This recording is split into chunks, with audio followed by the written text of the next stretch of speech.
I'm Bruce Buffer. It's time for the Anthony Gargano Show! Live from the Xfinity Mobile Studio, a.k.a. my living room.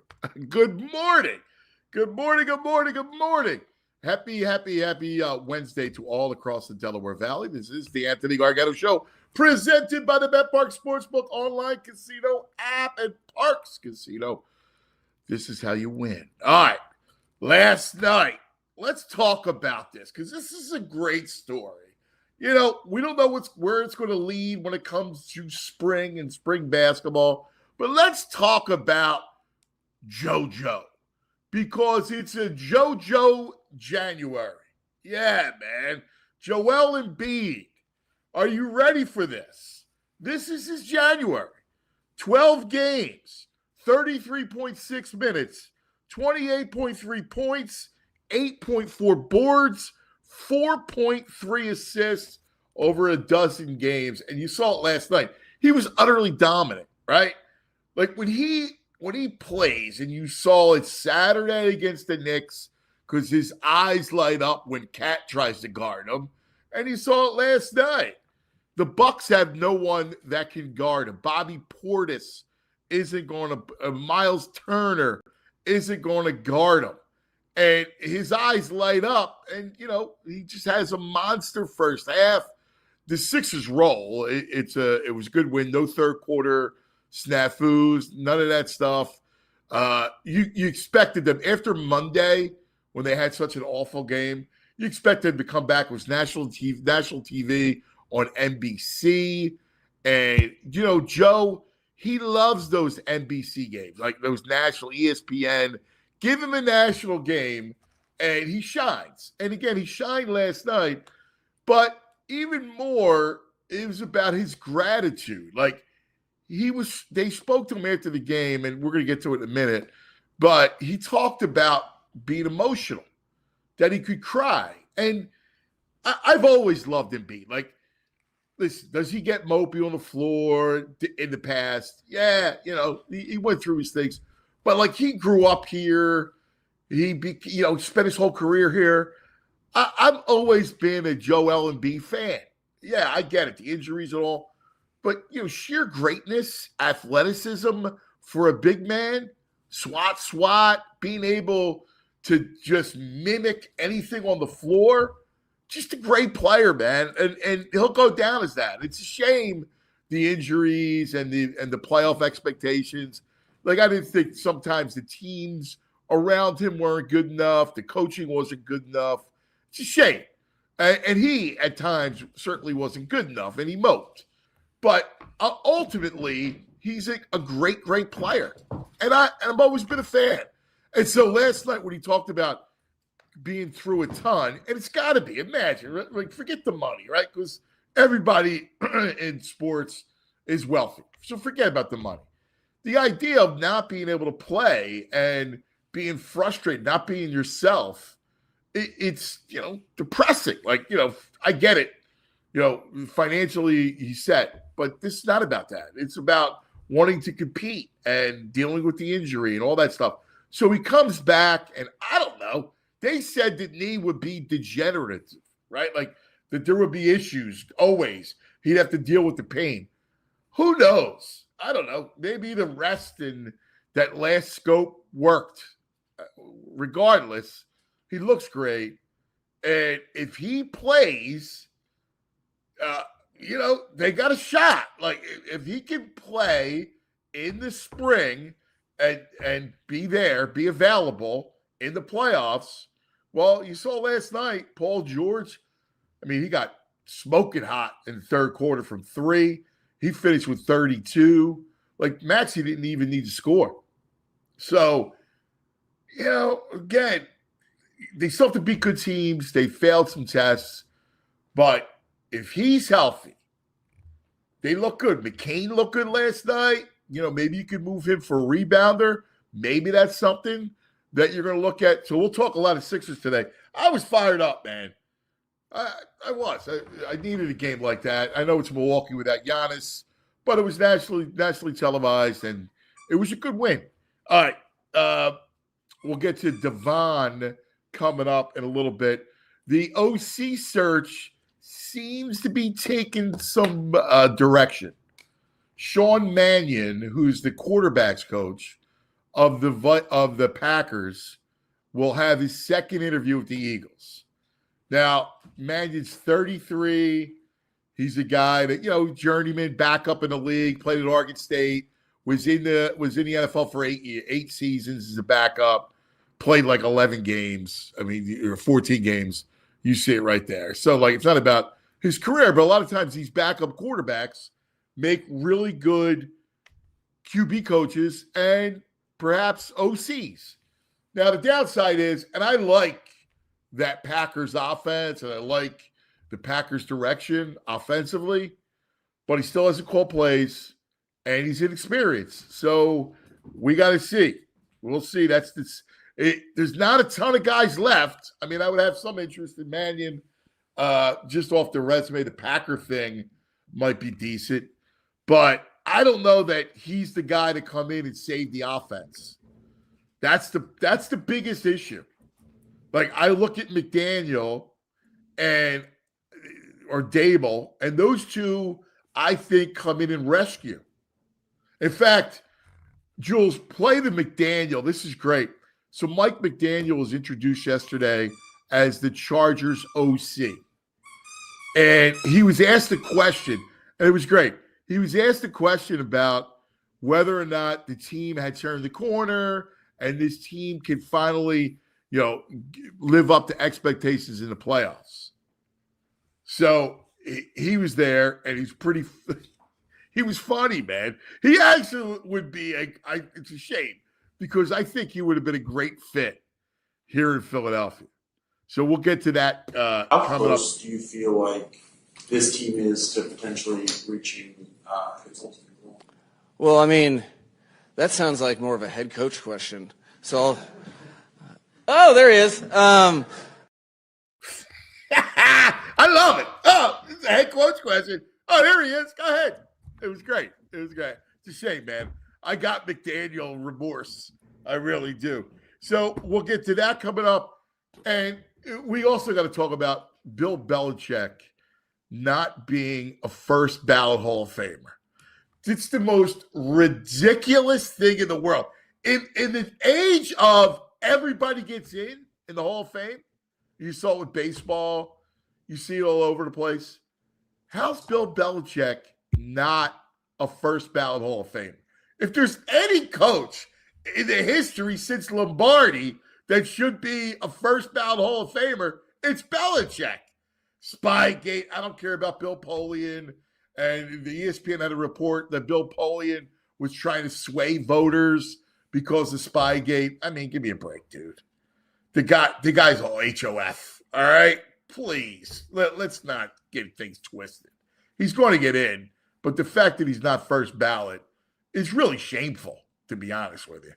A little bit, I got to play you a cut from a new enemy of the state. And the enemy of the state lives in Colorado. I'll tell you all about it coming up. But first, good morning, VG. What's up? What's up? What's up? He's back, buddy.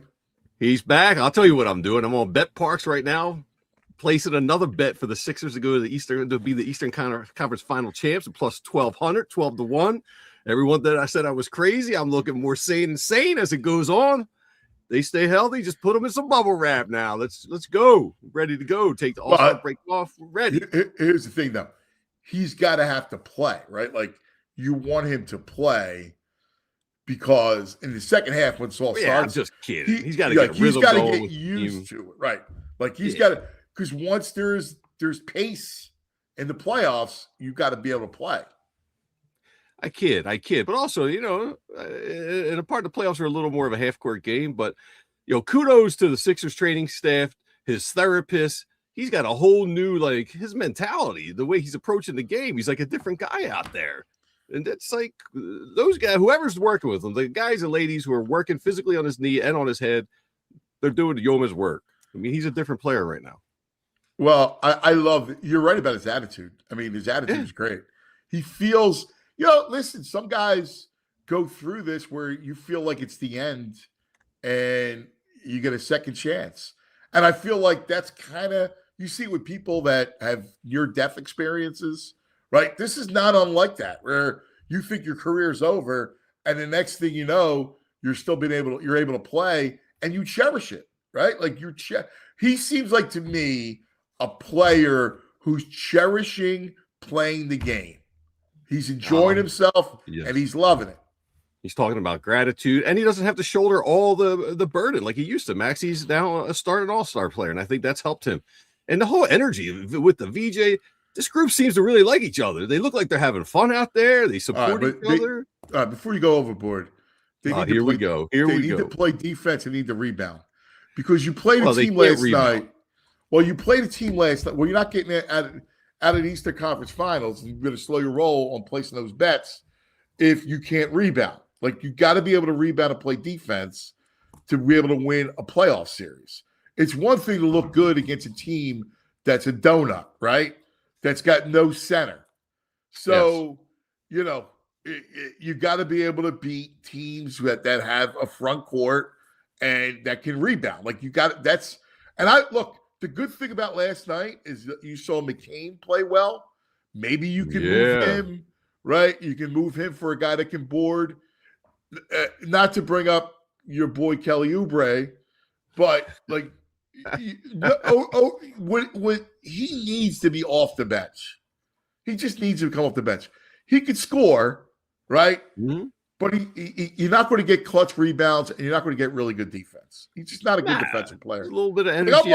I'm watching Kuzma cook him last night, and it didn't matter because they were up. But he's just not he is a role player. And again, not a bad role player, but a role player that belongs off the bench. You need somebody to come in and that can rebound and help protect the rim. That's where I'm believing in the Eel. I think the Eel's going to find a rebounder. Of all the things that you should be able to find at the deadline, a rebounder should be it. Guy who puts up 6 points and 10 boards. Find me that guy.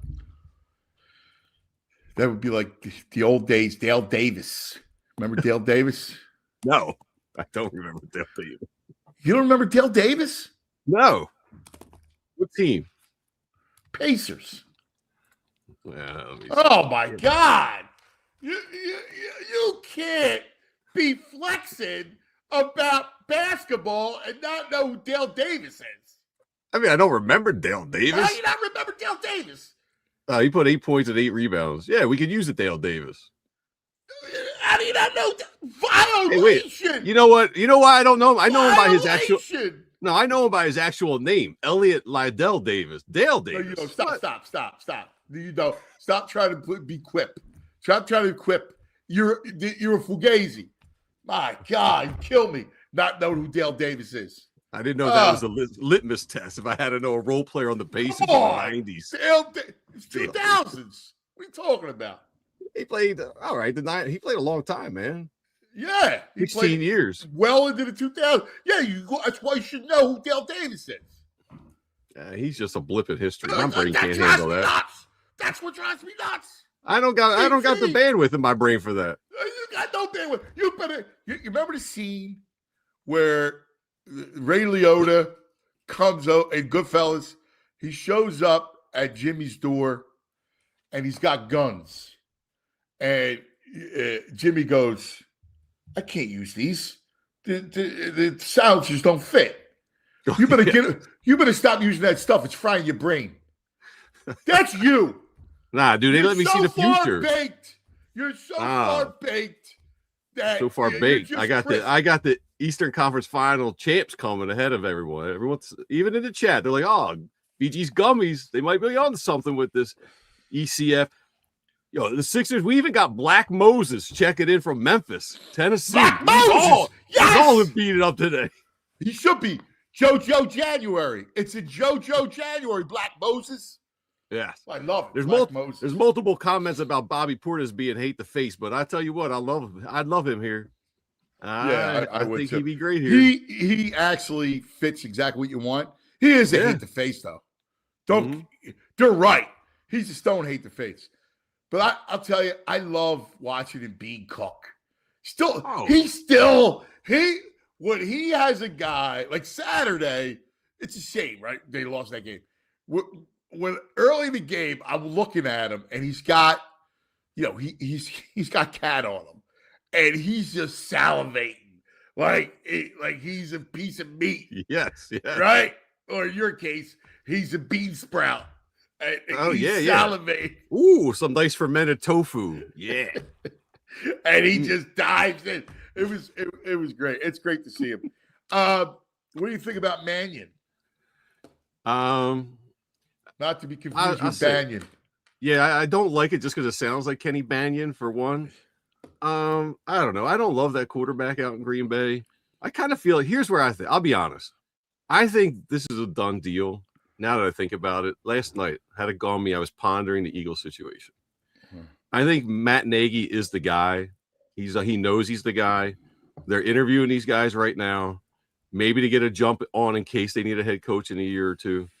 And I think Nagy just fits. He's the play caller, former head coach, Andy Reid. It just seems like that's the adult they're going to bring in, and he'll be like a Vic Fangio here. And I think all this is just to put feelers out for the younger guys. I don't know. This is the second interview for Mannion, so yeah, I don't know how. I mean, I've been wrong before. I know, and you haven't had He's not Vic, all right. Not Nagy. Well, yeah, you know what I'm saying. I mean, just old here. Come on. That's an insult to Vic. Yeah, you're right. Sorry, Vic. Listen. I don't know. I don't know if that's.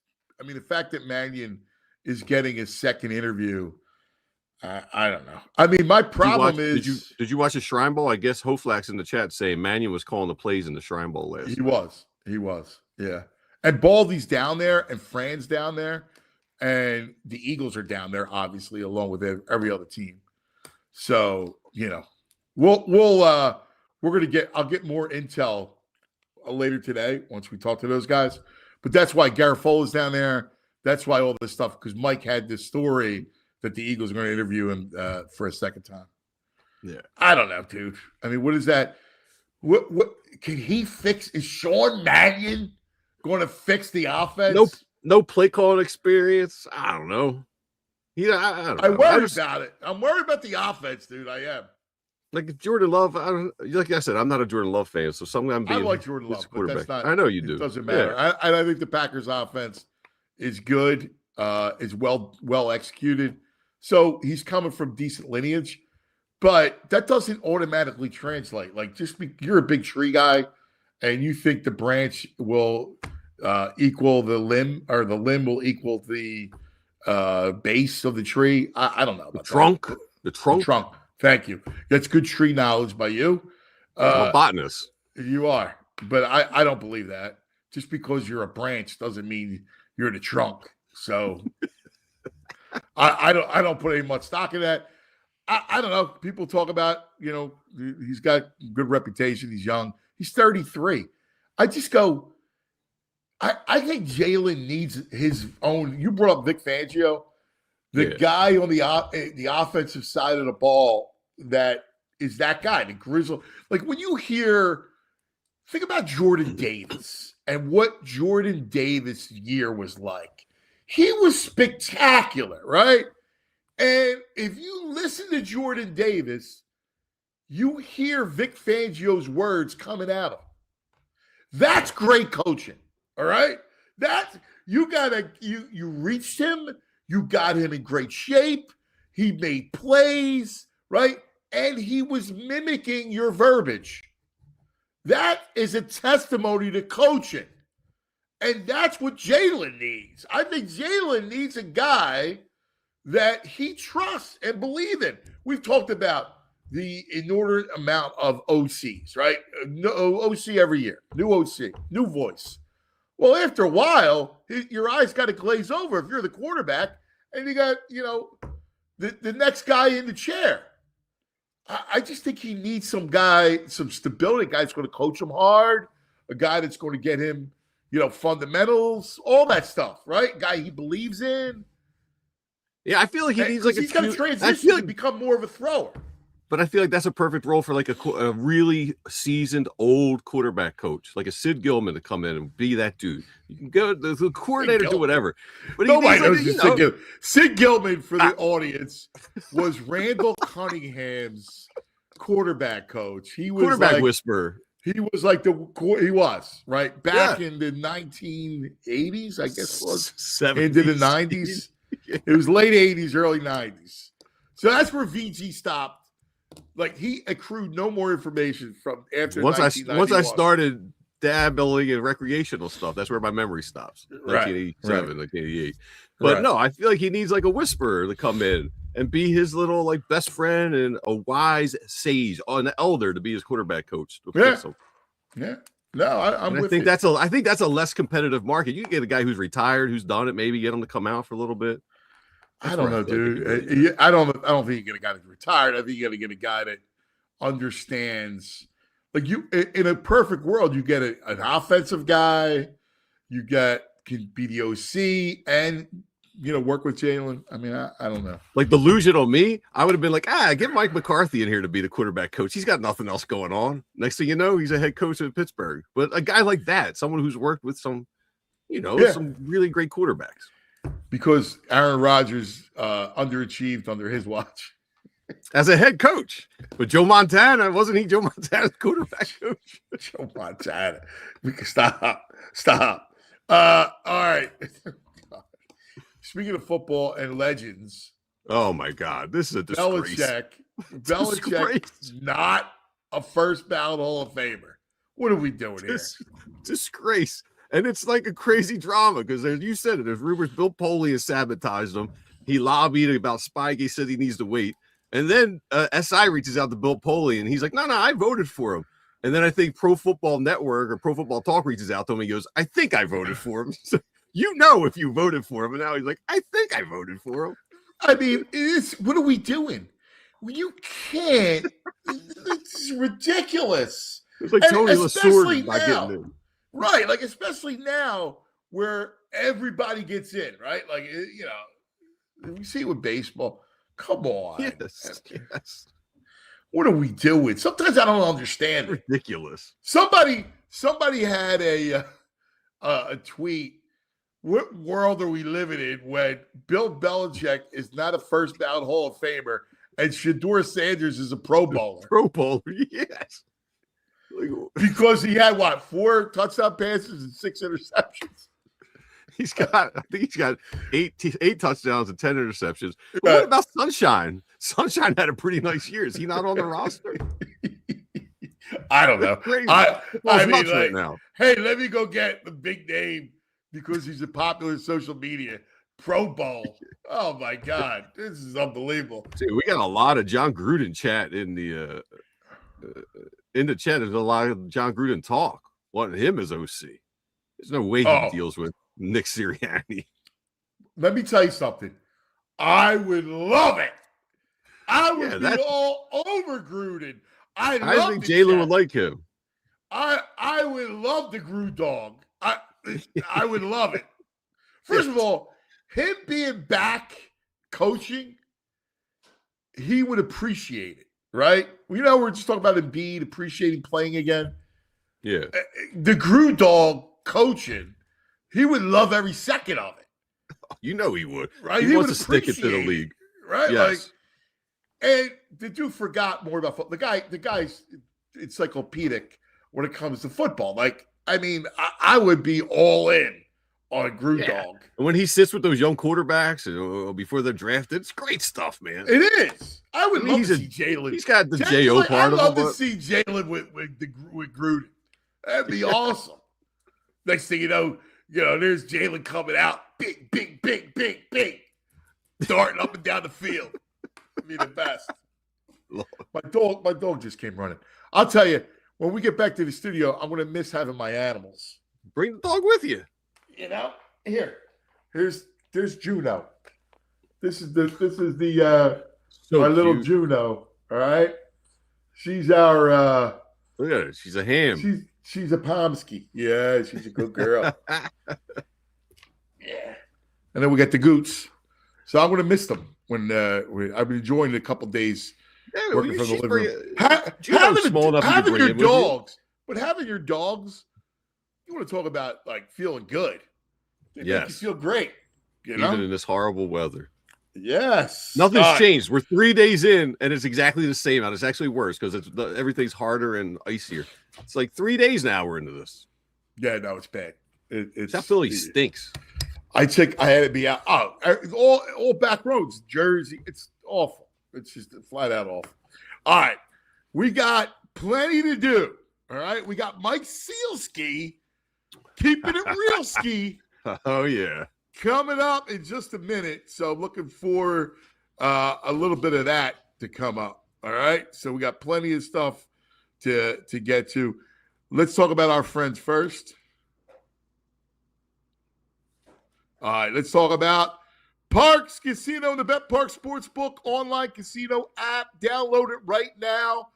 Your bets on the big game in February could win you season tickets to your local pro football team. That's right. It's the big game season ticket giveaway from Bet Parx. This is unbelievable. The Bet Parx online sportsbook app has you covered for the big game. All right, Seattle is 4.5 over New England. All new and existing Bet Parx customers earn one entry to win season tickets on every $25 bet they make on the big game. Your big game wagers get you entries for a chance to win 2027 season tickets to your home state's pro football team for all new Bet Parx new and existing customers in Pennsylvania, New Jersey, Maryland, or Michigan. That's right. How about that? Birds in Philly, black and gold Pittsburgh, Baltimore, Detroit. Yes, you can win 2027 season tickets. 50 Bet Parx users across all states will be randomly drawn to receive Bet Parx bonus bets, and one grand prize winner will receive the season tickets. Got to be 21, located in New Jersey, PA, Maryland, Michigan. Gambling problem, call 1-800-GAMBLER. The big game giveaway. Now, let's talk about Rothman Orthopedics. Yes, you got something ailing you? Neck, shoulder, neck like VG, ankle like me, I had a torn Achilles, knee, I had a torn ACL. Rothman doctors doing God's work are there to put you back in motion, right? You got elbow. The other day I was at the gym with the boys, and the elbow starts flaring up, right? Like, you know how that works when you're doing stuff. Joints going. You got to go see Rothman. The guys are amazing. Every other week we have the doctors on. Their bedside manner is fantastic. They're all sports people.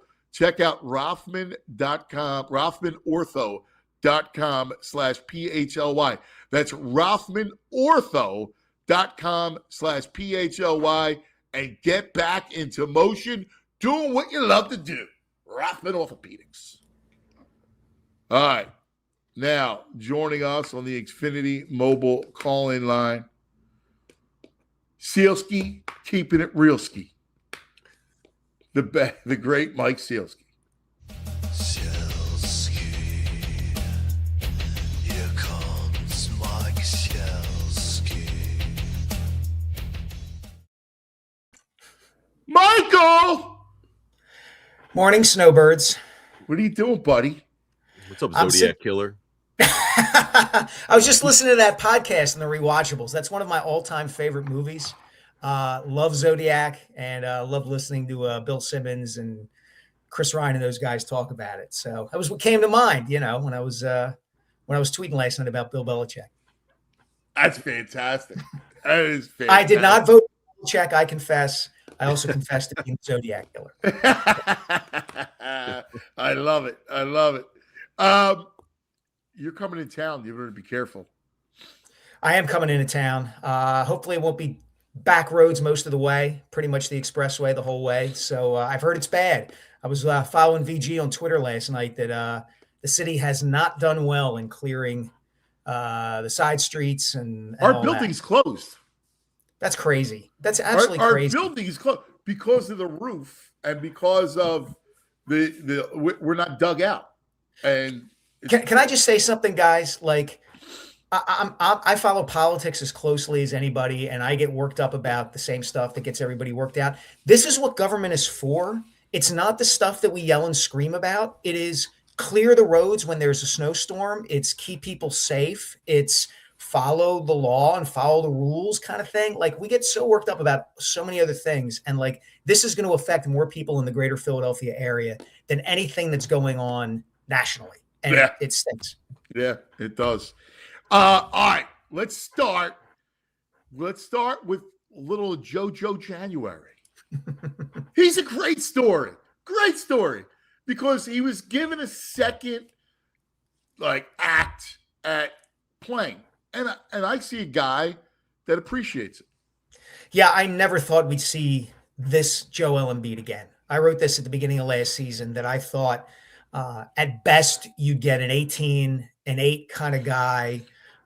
You would not get the mobility, the lift. I mean, he looks like the Embiid of 2 years ago, of 3 years ago. He looks totally different from the guy I covered in Paris last year at the Olympics. And he seems to appreciate it. And I think this is a nice opportunity for Joel to kind of win back people in the market who had given up on him or had grown tired of him. You know, the Sixers have a chance here. I don't think they're quite there yet, but they have a chance here to be lovable again by winning games like this. And let's see if they take advantage of it. And Embiid would be a big part of that. Whoa. I mean, real quick, VG. Yeah. I love the fact what you just said. They have a chance to be lovable. And you're right. It's exactly, listen, I mean, who knows what can happen in the playoffs, and we know it's a downtrodden East, but you still got to stay upright, and it's a long. But your point about lovability, Tyrese lovable, Yeah. VJ lovable. Hey man, Paul George, I've been saying this. He's done nothing but do his role, and play it well. I'll go lovable for PG.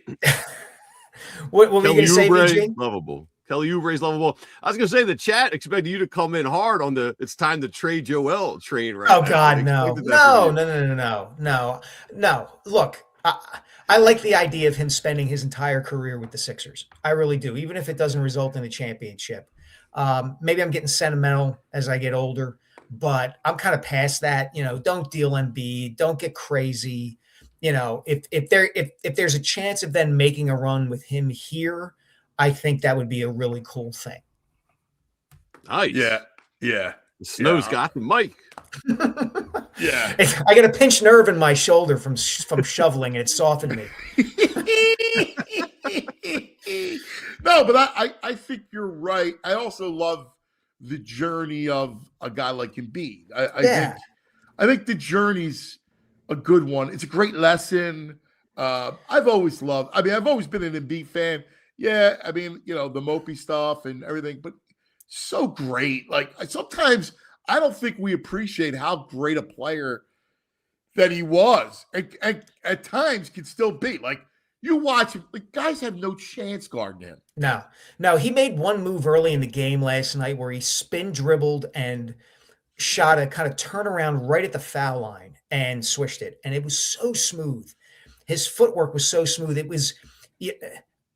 He's been compared to Olajuwon so much over the course of his career, but Akeem was so much better with his feet than Embiid was and has been. But that move, it was like, whoa, like that's as smooth as I've seen him move in a long, long time. And like I said, I think we talked about this last week, right? That the journey matters to fans. That's why the Eagles season was such a slog and so kind of unfulfilling with people. It just wasn't fun to watch them week after week, even though they were winning.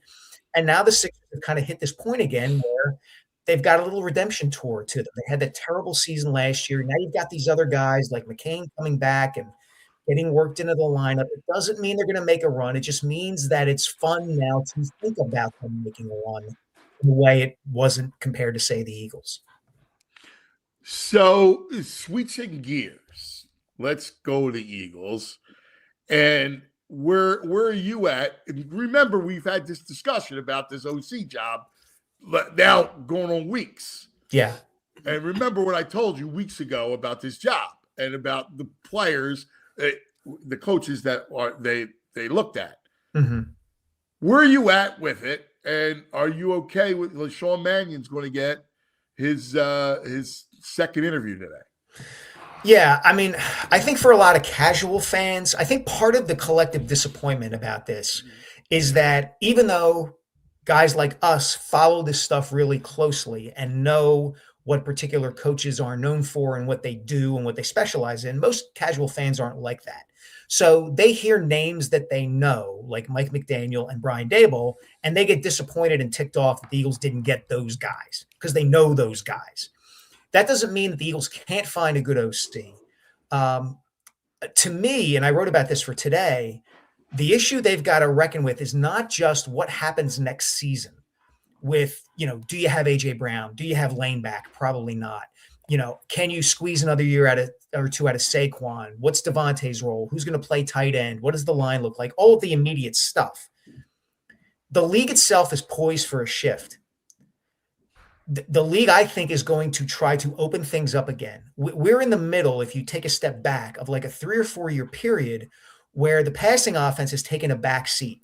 Teams averaged 209 passing yards a game this season, guys. That's the lowest figure in 20 years.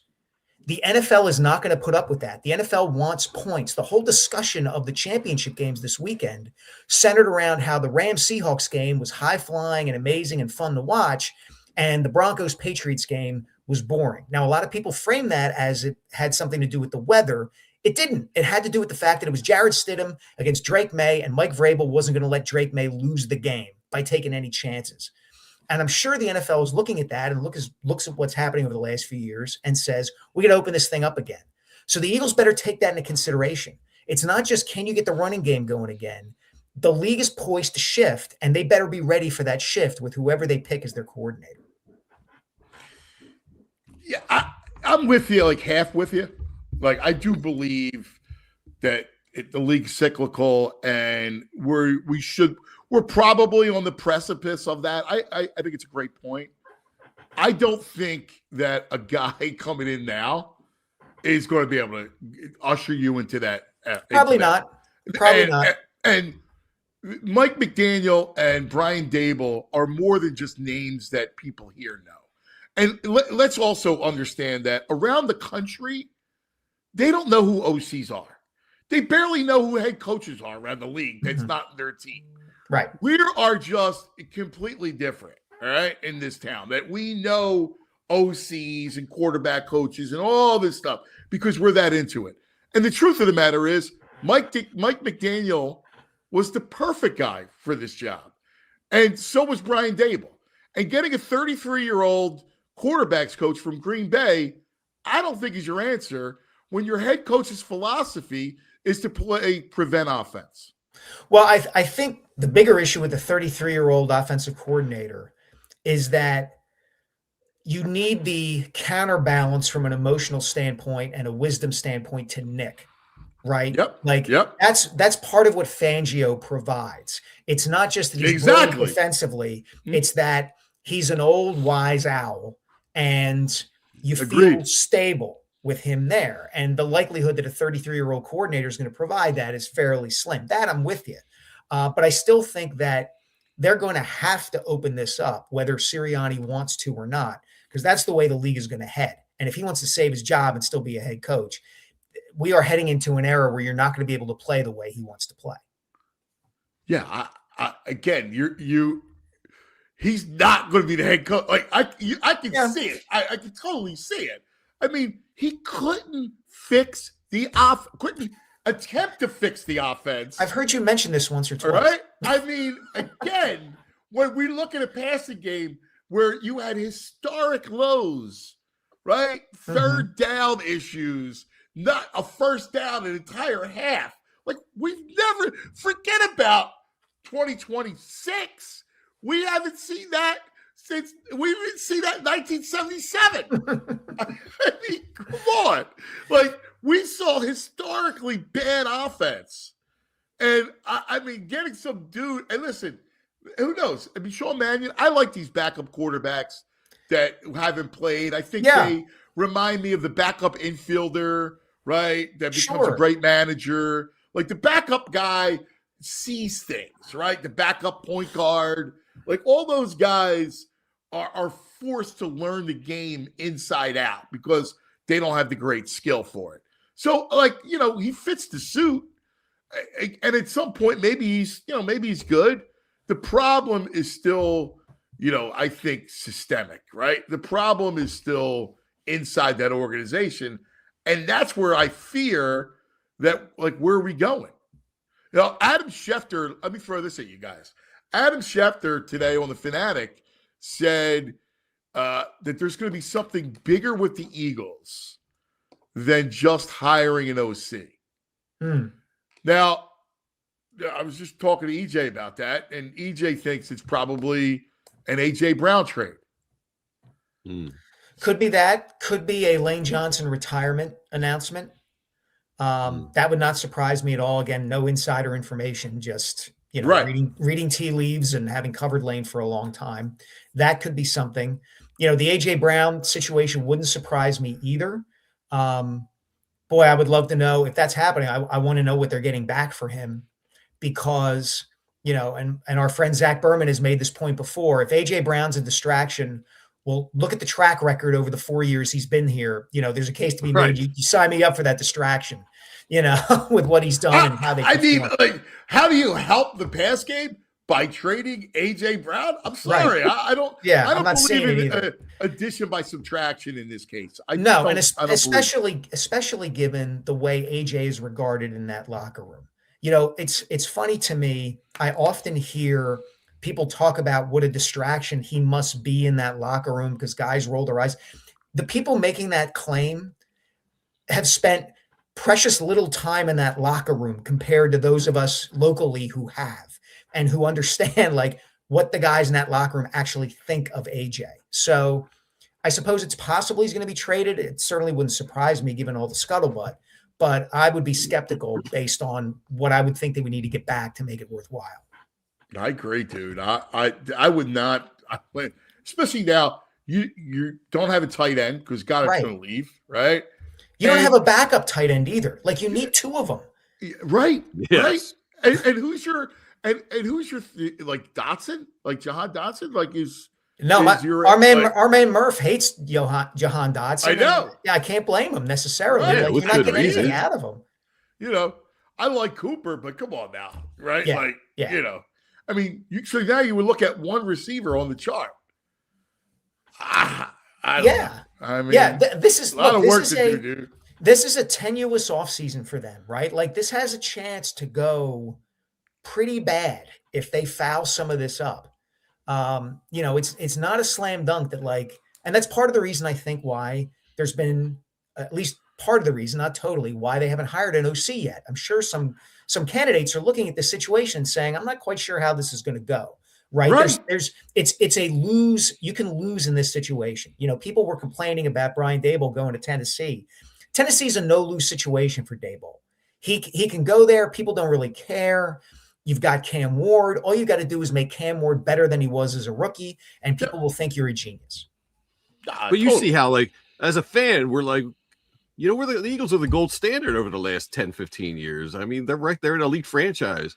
So it's an ego punch for, I think, fans to be like, Daboll sees this. He has a chance to come to the gold standard. And now he'd rather go to Tennessee. It's like Tennessee.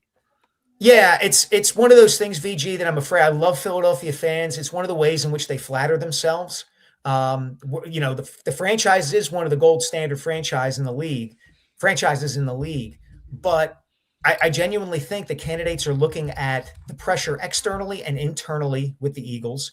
I hate saying it because it tars the entire fan base, but they look at what happened with Patullo, with the house and the golf simulator, and they say, I'm not getting that in Tennessee. I'm not getting that with the Chargers. I'm not getting that in Jacksonville. And I can still compete and win a Super Bowl or go on and become a head coach somewhere else. And it's just the reality of the way things are now. Yeah, I'm with you. All right. I purposely saved this for you. All right? Because I really want you to react to this. All right? Because I heard it and I was annoyed to no end. All right, this came from last Friday night, when the Flyers are in Colorado and they beat the Lanch in Colorado, in Denver, with a lot of Flyer fans in attendance. Mm-hmm. Take a listen to this. You hear that? That's a bunch of people who have chosen to leave a city on purpose for a lot of reasons. But they continue their fandom. This is Denver, Colorado. This isn't Philadelphia, Pennsylvania. You left for a reason. Leave your allegiance there, too. 1:55 to go in the third period. Want to be a Flyers fan? Stay in Philadelphia. Flyers have been to 2 Stanley Cup Finals since 1997. Lost them both. Only 2 Stanley Cup championships, both in the 70s. I hate this dude. All right? Yes. I hate this dude. I want to wage war. I think we need something to bring us together as a fan base. The Eagles have kind of driven us apart a little bit. Yes. Right? Like, I think we need to unite the clans. And if I want to unite the clans against that dude, for numerous reasons. Yes. Leave your fandom. Dude, what sports? You're born. You always stay with your team, no matter where you go. He wouldn't know. He's from Denver. Yeah.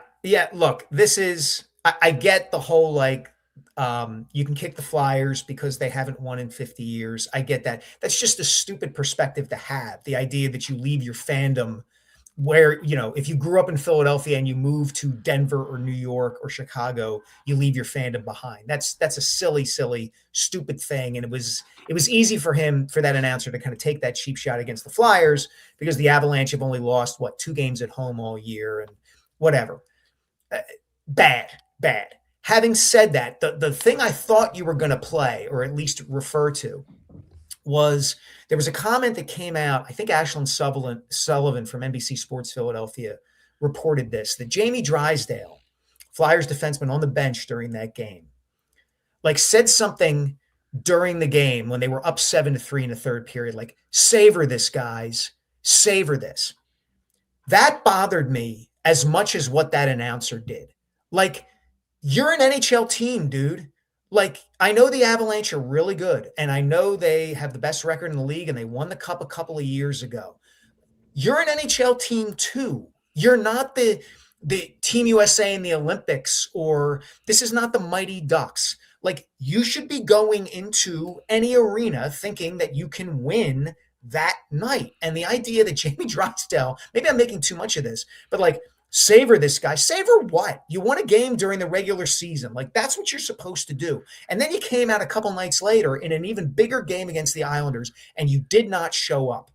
So, there's something weird about this hockey team right now. I need to get around it a little bit more to kind of get my thing I guess I took a little differently, Mikey. I appreciate what you say. And I agree with your tenet. I took it more like, hey, guys, savor this, in that this is what we're striving to be.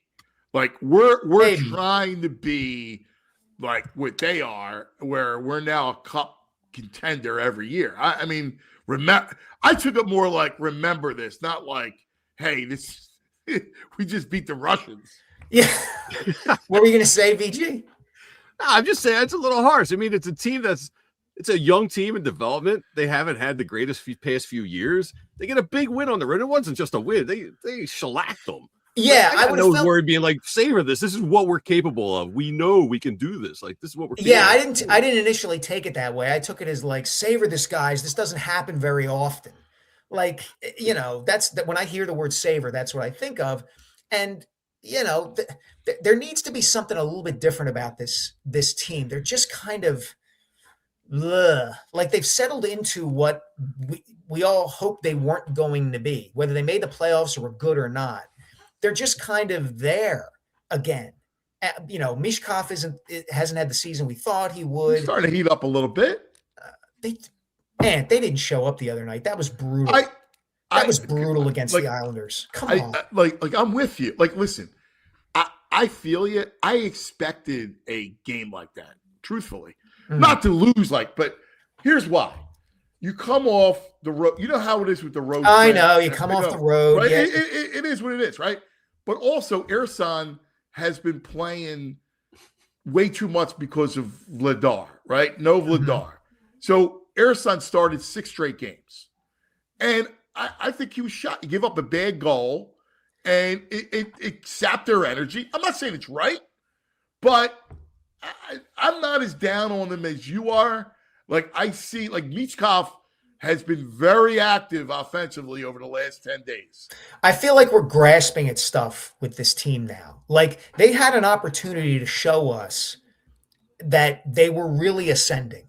And they don't seem to me to bring it every single night. And this is still a team that needs to bring it every single night because they, quite frankly, still don't have the talent that you need to have to compete. But they don't compete every night.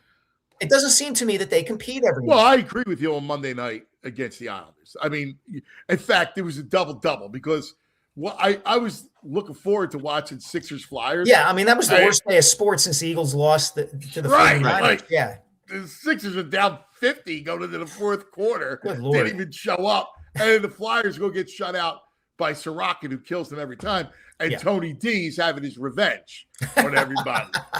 And I love Tony D. But that might have trading for him, nothing against D'Angelo, but that might have been the low point for the Flyers in the last 10 years. I know the kid. The kid's a good kid. It has nothing to do with the kid. It has to do with the thinking that went into them making that trade at that time. It just showed how way off they were in terms of what they were doing and why they were doing it. Yeah. I hear you. If you agree with this, Mike, Raleigh Flyer says, without Torts, the softness is showing. I think Tocchet, from what I can see, wants to push them a little bit more. If you listen to his comments lately about maybe these guys get along too well, that there's nobody in the room who's kind of – and they've been that way for a while.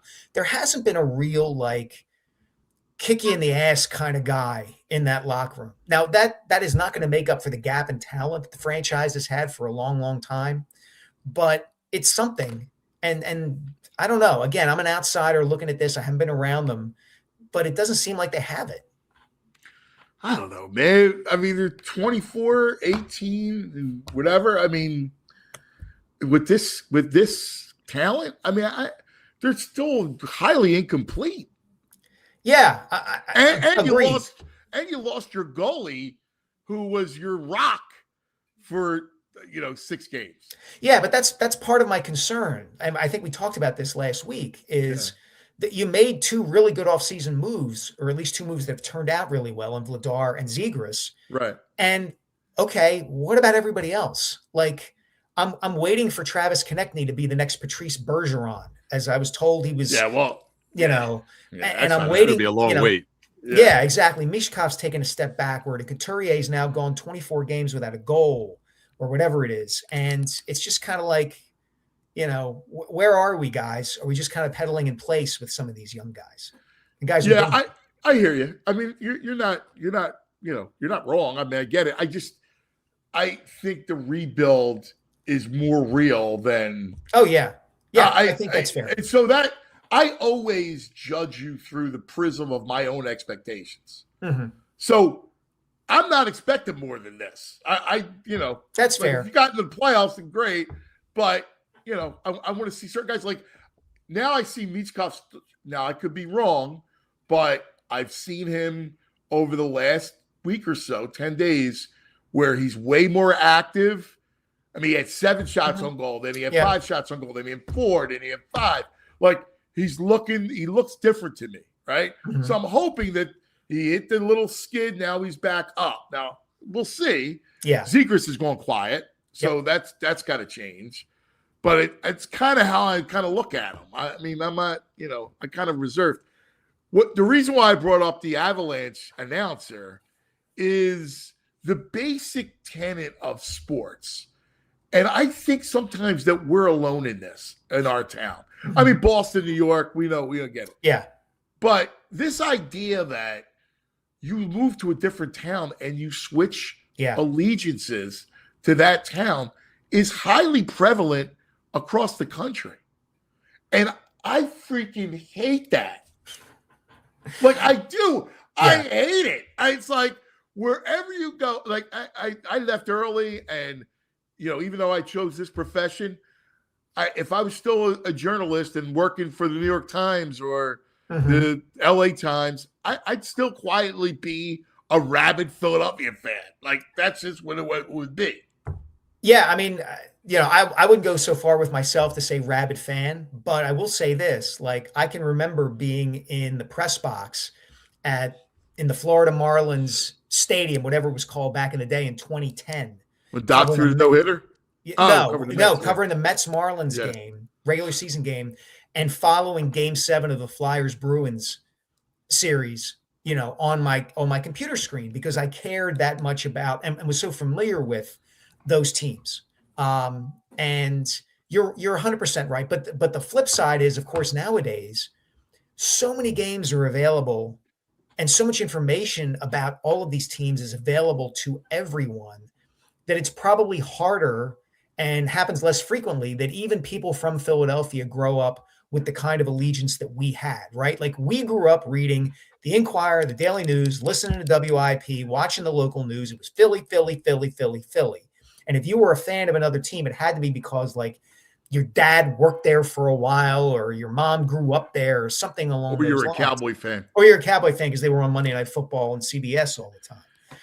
It's not that way anymore. Like you're as likely to find a kid who's a fan of Steph Curry as you are of Joel Embiid because all sports are available all the time. Yeah. No, you're right about that. It's funny you said what you said. I was in San Diego covering Mets Padres, and Flyers were playing the Red Wings in the final. And I couldn't wait. I rushed through my story so I could get to to watch the game. I watched it at some bar on the beach, and I couldn't wait to watch the Fly. I remember like packing a Flyers t-shirt just to wear. Like, well, I knew I was going to watch the game, but when I say rabbit, you know what I'm saying. Like, I know what you're saying. Totally, it's a part of you, right? Yes, like, it's a part of you, and that's what really irked me about that dude. And by the way, the righteous indignation. Yeah. You left Philadelphia to come to Denver. Like Denver's some oasis. Give me a break. Can I just write the guy's name is Connor McGahee. He's on this site called Voice 123 looking for side work from narrative voiceover work. My voice is deep, but not frighteningly so. For narrations, it's firm and soothing. I can imitate movie trailer voices, and people describe my voice as sexy and fun for most pieces I do. Not too over the top, not too deep. That's your boy Connor. That's kind of the anti-Philadelphian bio right there, I think. Yes. That's in my voiceover. Yeah, right. Yeah. I mean, in reality, it's Denver. Denver people don't know the passion we have out here. Like, yeah. He acts like everyone moved there, too. Maybe you're just taking a road trip to Denver. Colorado's a nice state to visit. Right. And Denver's, look, it's the Rocky Mountains. It's, everybody's, smoking pot everywhere. They're relaxed. They're skiing. They're hanging out. Like there's not the visceral connection to the teams the way there is here or Boston or New York. There just isn't. No. Listen, once you get out of Chicago, nobody cares. Yep. No, it's the truth. Nobody cares. Mikey, what do you got on tap, buddy? Like what are we in your life? Yeah, I'm working ahead on some stuff. I'm actually going to do a series of stories and columns about high school sports in the city and in the state, actually, like the connection between the PIAA and the Philadelphia Catholic League, the idea of recruiting, the value of the Catholic League, the pressure on coaches nowadays to recruit and kind of keep these schools open and thriving in our city. Dude, it's a great story. That's a passion of mine.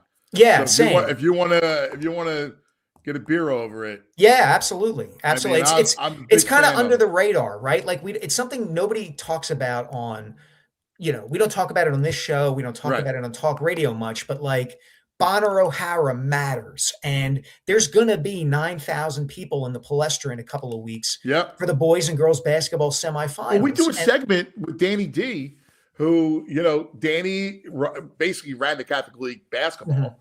Danny DeBernardinis. Yep. His dad ran Parks and Rec for Philadelphia. He was the AD at St. Joe's. He's now at Penn Charter. And we do it every week because I love it. I love this whole world. We have the football coaches on to talk about it. I think that stuff matters for the community. Yeah, it does. And it's not in peril, but it's just different than the way it used to be. Like football and like basketball obviously matters because Philly high school hoops matters. And football matters because it's the one sport now where your high school is where you will make your name. There's no AAU for football. Right. There's no, traveling camps for football. You're not driving out on the weekends to York or Pittsburgh for a baseball tournament or something like that. It's football. It's your school. It's your community. That stuff matters. And so I'm going to be working ahead on that. I like it. I actually baseball love in the area is really popping off too a little bit. It is. Yeah. And, the suburbs too, but like Judge has been great in baseball the last couple of years. They made a run last year. The prep. Yeah. The prep has a kid who I think we showed it. He threw 100. He threw 101. Yeah. She's 16. It's crazy. The days of learning how to play by playing wiffle ball in the backyard or, step ball or half ball are long gone. These kids are getting groomed from the time they're high. Yeah. All right. We got to get a beer. We need the plot. All right. Sounds good. All right, Mikey. Good stuff. Be safe going into the city. All right. Thanks, fellas. There he is. Sielski keeping it real ski on the Xfinity mobile call-in line. Let's take a quick TO. We'll come back. Oh, it's a Wawa Wednesday. And the big deal, JoJo January. Yes, the Sixers. Devon will join us to really dive deep into the Sixers and what we can expect. That's coming up next. Hey, let's talk about Ashley Furniture. I love Ashley Furniture. Now's your chance to transform your home for 2026 with great offers on your favorite looks at Ashley's New Year sale. Discover hot buys for every room in your house starting at just $299, and you can ring in the new year with new styles today and pay over time with 60 months special financing on in-store purchases. Don't miss out. Shop the season's must-have looks at Ashley's New Year's sale because we just love Ashley Furniture. So my morning routine begins at Wawa. I think like most everybody else, but it's the greatest routine ever. It's the $5 breakfast deal, and it's a deal. You're talking about your sizzly. You want bacon, egg, and cheese. You want sausage, egg, and cheese. You want a bagel. You want a wrap. It's right there. Hash brown, coffee, all right? Any size coffee. I'm a Wawa coffee fan, all right? Whole thing, just $5. And you can, if you want to switch it up, you want to go with the new caramel chocolate craze flavors, you want something different, you want a little sweetness to it. But anyway, you're in, you're out. You got enough fuel to actually get you going in the morning. You got meetings, you got stuff to do. Wawa is the fuel. 5 a.m. to 11 a.m. every day. Wawa.com, limited time availability. Get fueled up at Wawa. Hey, let's talk about Ashley Furniture. I love Ashley Furniture. Now's your chance to transform your home for 2026 with great offers on your favorite looks at Ashley's New Year sale. Discover hot buys for every room in your house starting at just $299, and you can ring in the new year with new styles today and pay over time with 60 months special financing on in-store purchases. Don't miss out. Shop the season's must-have looks at Ashley's New Year's sale because we just love Ashley Furniture. All right. Yes, we do. We love Wawa Wednesdays, and Ashley joining us now to talk some Sixers hoop because it was a great night last. It really was. Like watching him cook is I still enjoy it. I love it. You're not the only one. I was at the bar last night, and there was a dude locked in, screaming PG every shot he hit. Dude was like locked and loaded for every minute of the game.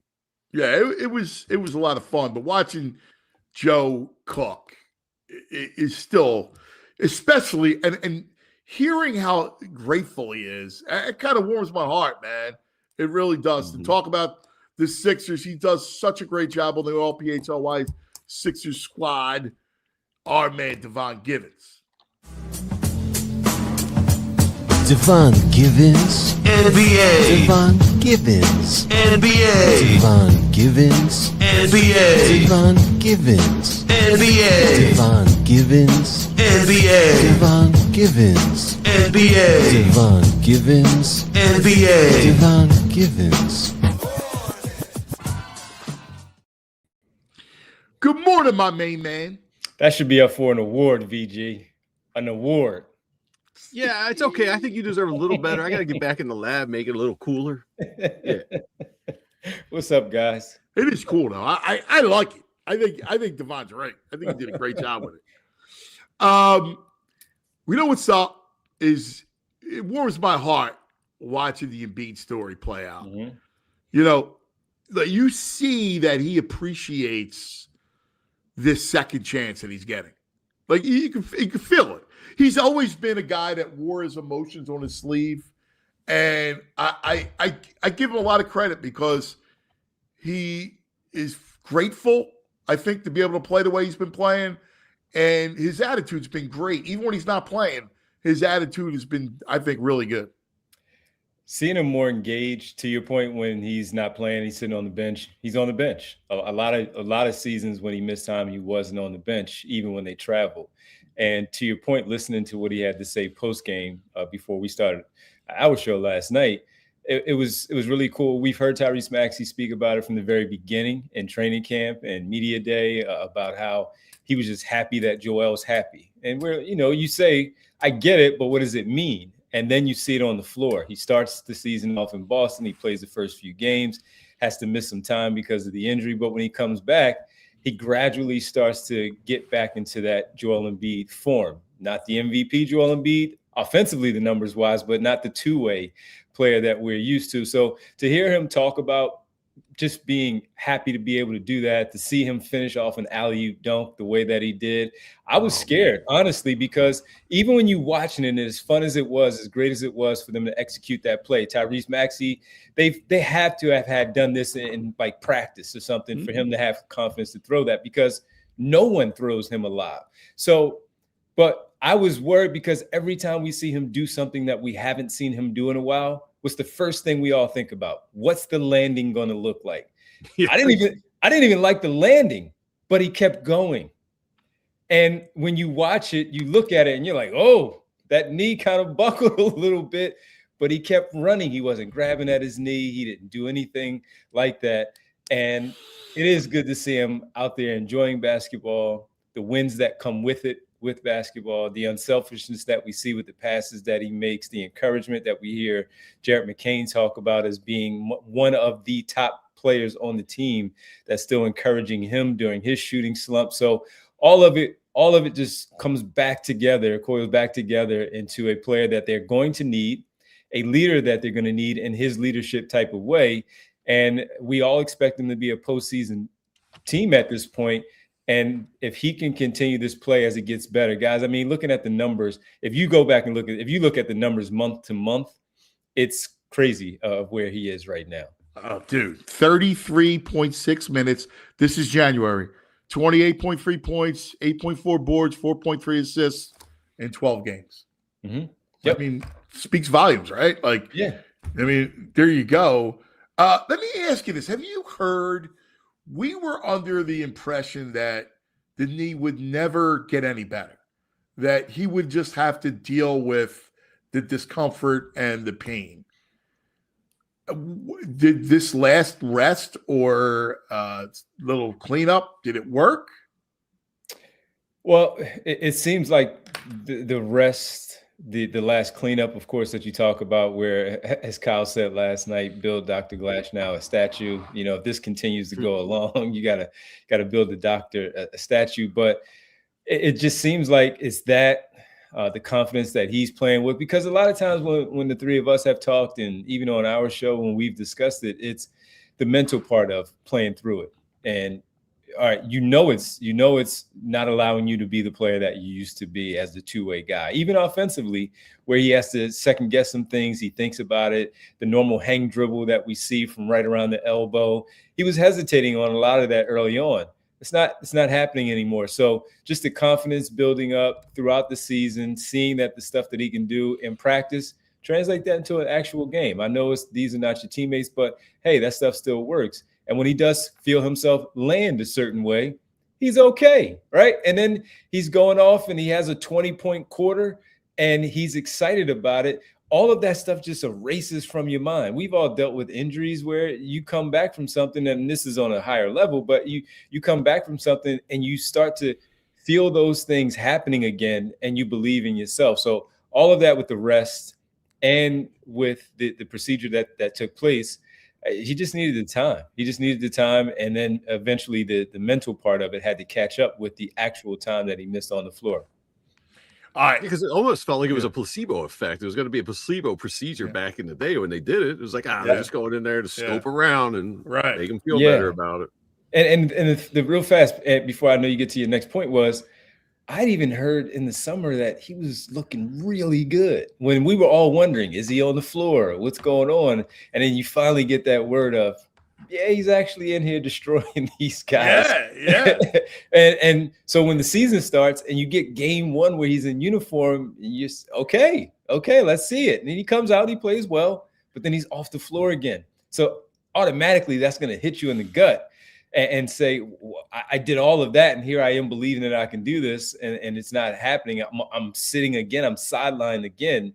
And now consecutive games, no back-to-backs, but consecutive games of the Monday, Wednesday, Friday. He's not missing these games, and he's still putting up the 20 plus every single night. And then, as you pointed out, with the 8.3 rebounds, they're just gradually going up. The first 2 months, he was averaging 4 or 5 rebounds a night.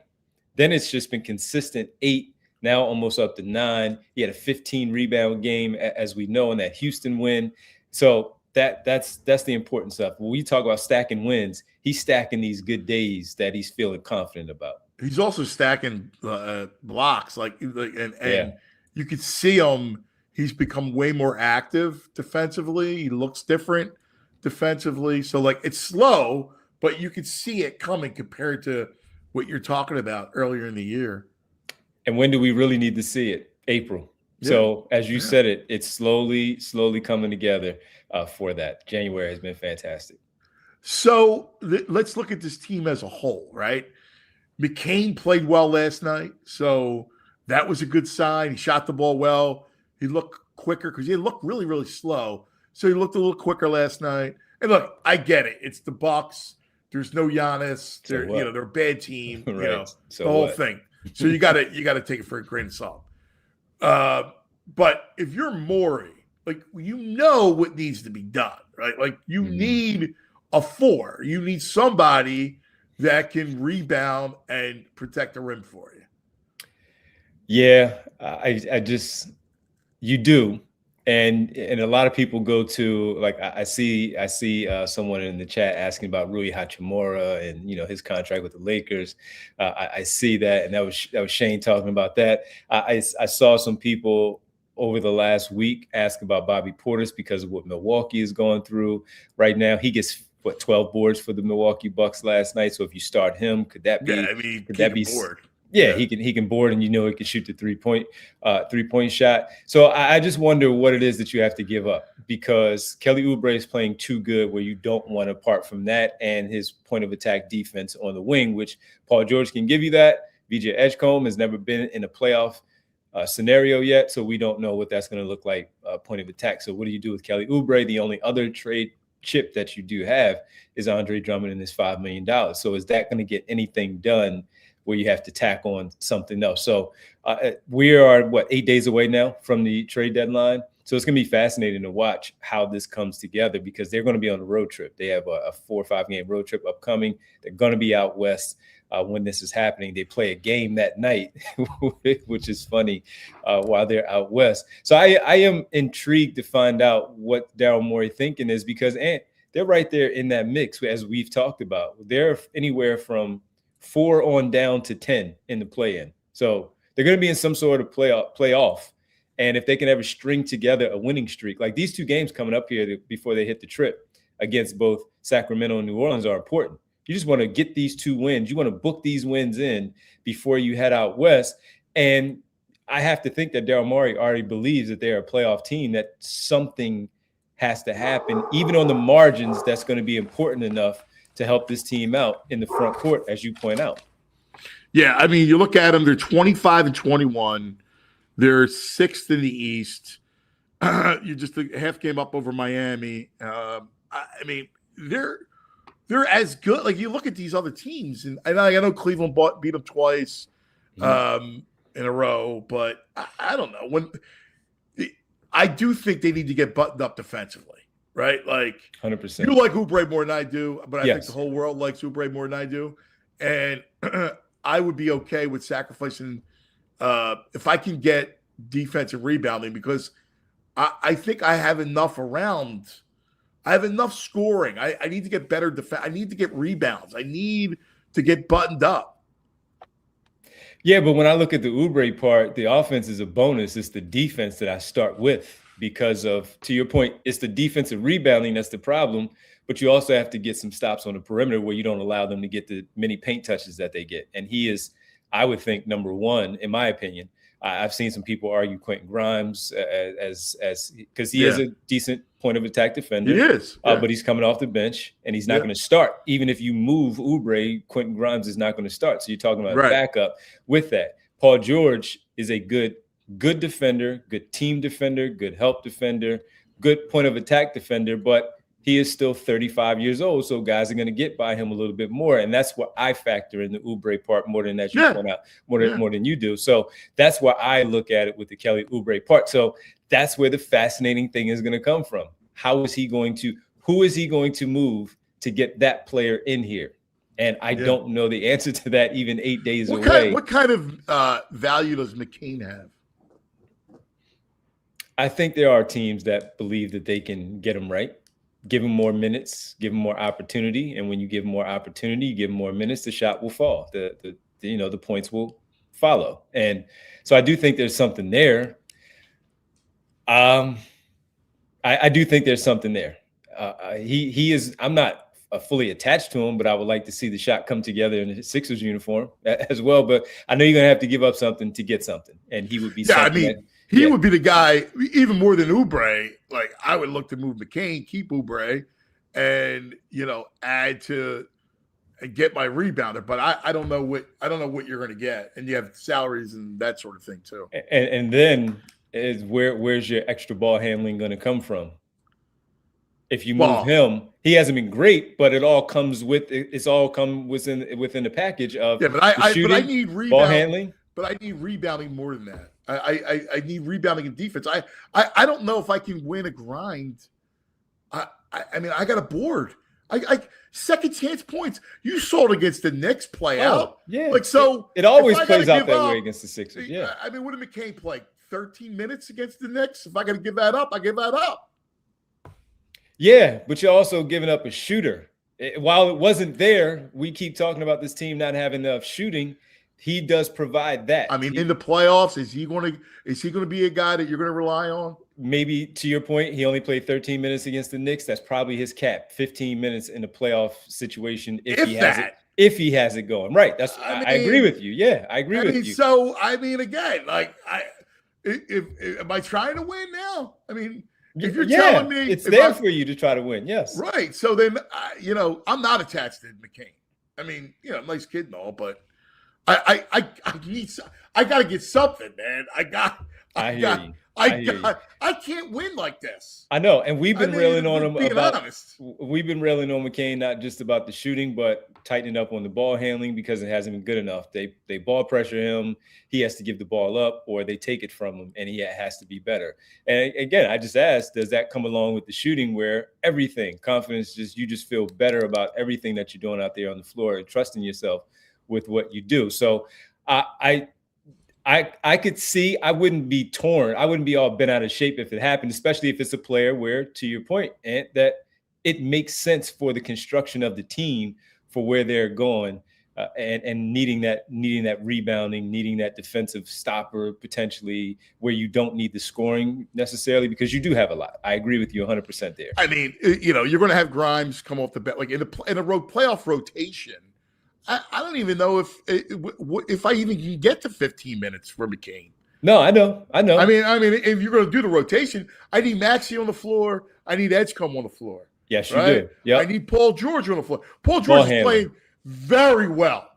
Like, he's playing very well. And we're not really looking at it, and I get it, but he's played. Forget the threes. He went bananas last night, and the 32. But he's played really good ball. Like, I need that veteran. He's going to help me win. Absolutely. And he also provides some ball handling where you can get Joel, of course, some good looks in certain situations. Tyrese Maxey off the ball, coming down off those pin downs, giving Edgecombe a break if he doesn't have that game in the playoffs where it looks like he's a little shaky because of the moment. You can go to Paul George for that. And look, when I say the ball handling as well, I know you do. I don't know yet about Trendon Watford in a playoff situation. Can he provide anything ball handling? Can he dribble? Yes. Is that going to be the case in the playoffs? We don't know yet. I know how you feel about Grimes, even though you just brought him up. He can be a little tricky too with the ball handling at times where he's a little bit too fast. Yeah, but he's in my playoff rotation. Oh, no doubt. No, right? he's your first guard off the bench. Yes. Right. Watford is not. No, he has to earn that. And he has not done that yet. I agree with you. I'm just running through all the ball handling options that you do have in a playoff scenario. I mean, obviously, you shrink your rotation in the playoffs, right? So, I'm not worried about the Trent Watfords, and I'm not worried about those dudes.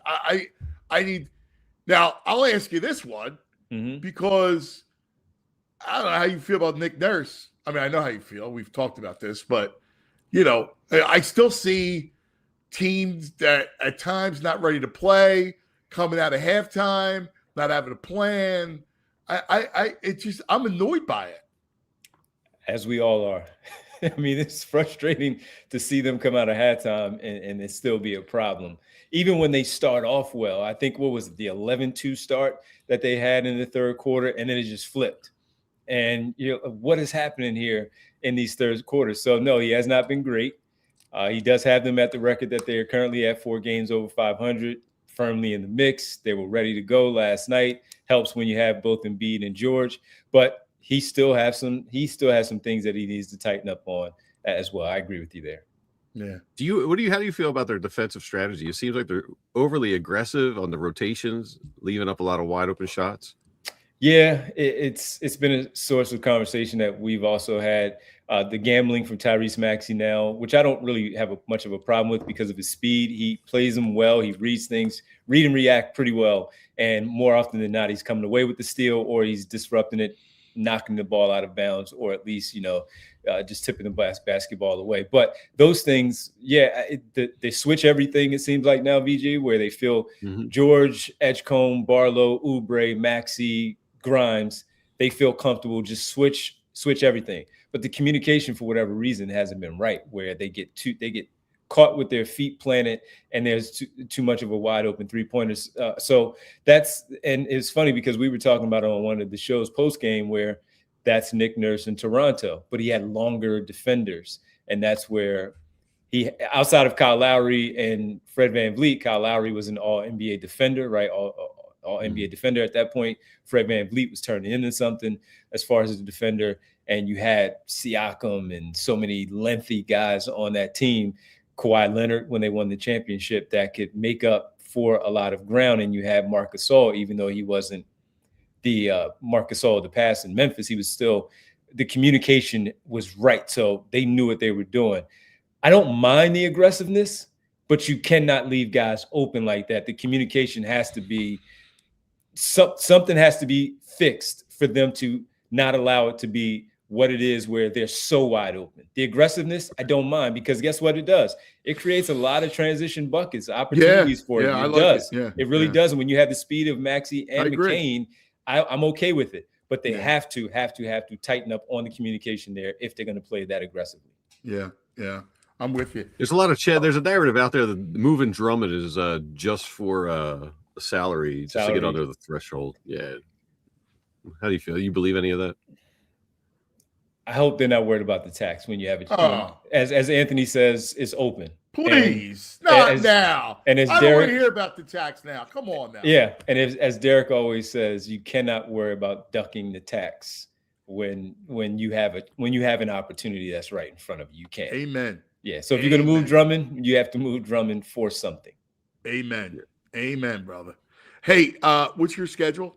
3:00 this afternoon. We have our lone 3 p.m. show this week with all the games that they have. So 3 p.m. this afternoon after a big win. Sucks that would happen on Monday, but they did bounce back last night. So a lot to talk about, especially ahead of the trade deadline.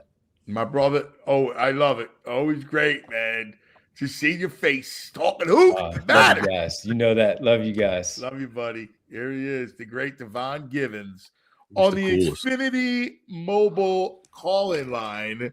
All right, we got lots to do. I got I got EJ to talk AJ and other possibilities coming up. And we need to know where are we headed, right? Like, what's the direction? I think that's the biggest issue is the direction on, if we're buying it, right? It's a bit. You have to trust Howie. This might be Howie's biggest offseason in a while. See, I trust Howie.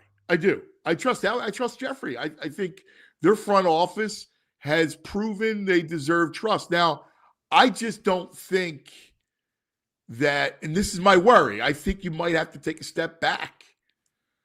I don't know how you stay on top. You might have to just kind of tweak a little bit. Listen, you got a great young defense, and you can lean into that. But you're going to have to figure out this offense. I don't know. That's my biggest concern. We'll talk about it with EJ coming up. He'll have the latest on the coaching search and what may be looming, as Adam Schefter said today on The Fanatic with Chunas. So I'm curious. All right, let's talk about our friends. Talk about, the BetPark Sportsbook online casino app. That's right. Here we go. The BetParks app. Listen to this. The big game in February could win you season tickets to your local pro football team. It's the big season ticket giveaway from BetParks. The BetParks online sportsbook has you covered, right, for the big game. Seattle now 4.5 point favorite over New England. But here's the deal, that new and existing customers on the app will get an entry to win season tickets every $25 bet they make on the big game. Yep. Your big game wagers give you a chance to win 2027 season tickets to your home state's pro football team. In Pennsylvania, it's here, right? It's Birds, Pittsburgh. You can go, you can Steelers too, Baltimore, Detroit. I mean, you name it. 2027 tickets. 50 BetParks users across all states will be randomly drawn to receive BetParks bonus bets, and one grand prize will receive season tickets to their local pro football team. All right, you got to be in PA, New Jersey, Maryland, Michigan. You got to be 21. Gambling problem? Call 1-800-GAMBLER. Let's talk about the good people over at TrueMark. It's time to make your home work a little smarter for you, not harder. So with the TrueMark Financial Home Equity Line of Credit, you can tap into your home's equity to handle renovations, upgrades, maybe a new man cave, whatever's on your list. A TrueMark Financial HELOC Select, well, it gives you the flexibility to borrow when you need it and on your own timeline. You start with a revolving line of credit, use only what you need, and when you're ready, you can lock in all or part of your balance at a fixed rate at predictable payments. You only pay interest on what you use, and as you pay it back, that credit becomes available again. So there's no reapplying, no extra steps. With competitive rates compared to most unsecured loans and flexible repayment options, this could be a smart move for your home and, more importantly, your wallet. So learn more about TrueMark Financial's home equity line of credit at TrueMark.com, or you can stop one of their 24 convenient locations to get started. TrueMark Financial is federally insured by the NCUA and is an equal opportunity lender, NMLS 404938. All right. Let's talk some Birds. Everybody down in Mobile, Senior Bowl. Let's talk to our man, covers the Eagles. What a great job. I love talking to him, each day or every couple days to get the latest on what's happening. E.J. Smith on the Xfinity Mobile.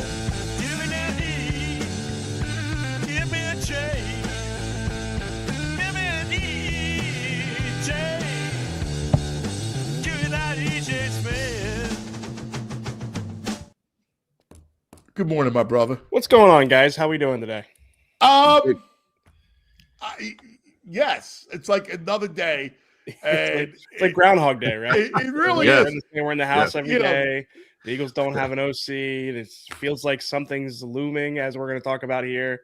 So, yeah, no, it kind of does feel like Groundhog Day from a beat reporter standpoint here. Yeah, man. And, so Sean Mannion will get his second interview. He's down there. He's actually calling the plays in the Senior Bowl. Yeah. So, first of all, what do you think of Sean Mannion? Yeah, I think he's a guy whose experience as a backup quarterback is really the top of the resume. Obviously, he's worked under Matt LaFleur in Green Bay. He spent time under Sean McVay with the Rams, but it was more of his time, with McVay as a backup quarterback that you're really going to sell yourself on. He was on the Vikings roster with Kevin O'Connell after that as well. So, I think that it's obvious that the Eagles are at the point in the search now where they are really evaluating these different coaches' acumen, like what their beliefs offensively and really the way they see the game. I think it's an encouraging sign for Sean Mannion that they wanted to bring him in for an in-person interview. I think that, it's going to be an important one to watch over the next couple of days. So, again, it goes back to the backup quarterback thing, right? Like, yeah, I got a question off of that.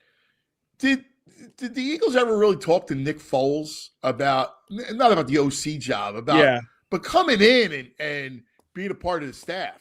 No, not to my knowledge. To me, Josh McCown is the one. When I saw Mannion was picking up steam, I was wondering, McCown's kind of got that similar track record. He's played in a lot of offenses, and obviously he's with the Vikings now. So I don't know. It's interesting because Mannion doesn't really have the connection to the building, like somebody like McCown or Foles. But it's a good point to Foles, to the Foles point. Not to my knowledge, no. Yeah, it's funny. I always thought, hey man, why not bring him in and just get him a part of the staff? Again, not to be an OC, but to work with it. I'm like a little worried about this. About you need a strong voice. He's 33. Not to say you can't be 33 and be a whiz, because he might be a whiz. But you're going to also have to work with Jalen, man. Like, you're going to have to, work with him. And how many voices? And again, I don't think it's overstated when we talk about the number of people that he's worked with here. Yeah. Time and time and time and time again. After a while, it sounds like blah, blah, blah, blah, blah, blah. Yeah, no, and I think it could go two ways with Mannion. Like, he obviously has spent a lot of time in a quarterback room and understands it from a quarterback's perspective. But you're right, there's a lot of projection with a guy like Sean Mannion. There are a lot of the guys that are on their list right now. There's a lot of projection in that. You don't know how they're going to be in the room with Nick and Jalen. You don't know how they're going to be installing an offense for the first time as an offensive coordinator. You don't know how they're going to sequence plays. We spent all season talking about how Kevin Patullo did not have a good feel for sequencing plays, for setting things up in game. These are all going to be question marks with who they bring in at this point. Maybe excluding one or two names on the list, and those guys, like the Jim Bob Cooters and the Matt Nagy's of the world, those guys, are available because they haven't been particularly successful doing that. So, no, I think that we're in the unknown phase at this point, but, those are questions the Eagles are going to have to answer in the interview process. EJ, can I ask? I mean, Anthony thinks I'm crazy, but do you think I'm crazy? I had a premonition last night that Nagy is the guy. They kind of feel it, they know it, but they just want to talk to all these young up-and-coming coaches out there to get ahead of the game in case they have to make a head coach move in the future. And they're just using this to try and, get a first-round interview with everyone, but Nagy's going to be the guy at the end that we go to. Yeah, it's interesting. I mean, it's not interesting. It's stupid. To me, I do think that there's an element of these interviews, like where you want to get to know people. It's a networking opportunity, but I don't know. I do think the fact that this is officially like a very prolonged search. I think if Nagy were the guy, they felt good about Nagy, they would have already made the hire. So, not to say that they won't end up with him, because again, like, the list isn't inspiring, but no, I think they are still trying to see if they can find someone that wows. That wows. He's not interviewing anywhere else, Nagy. Yeah, but I don't know if that's because that might be a reflection of him. Come on, bro. Come on, man. I'm not Hey, saying it let me couldn't ask you- happen. I still think Let me there's. ask you I guys, think how we're are we trying to find- how are we supposed to feel? Me, I keep licking these wounds that I have.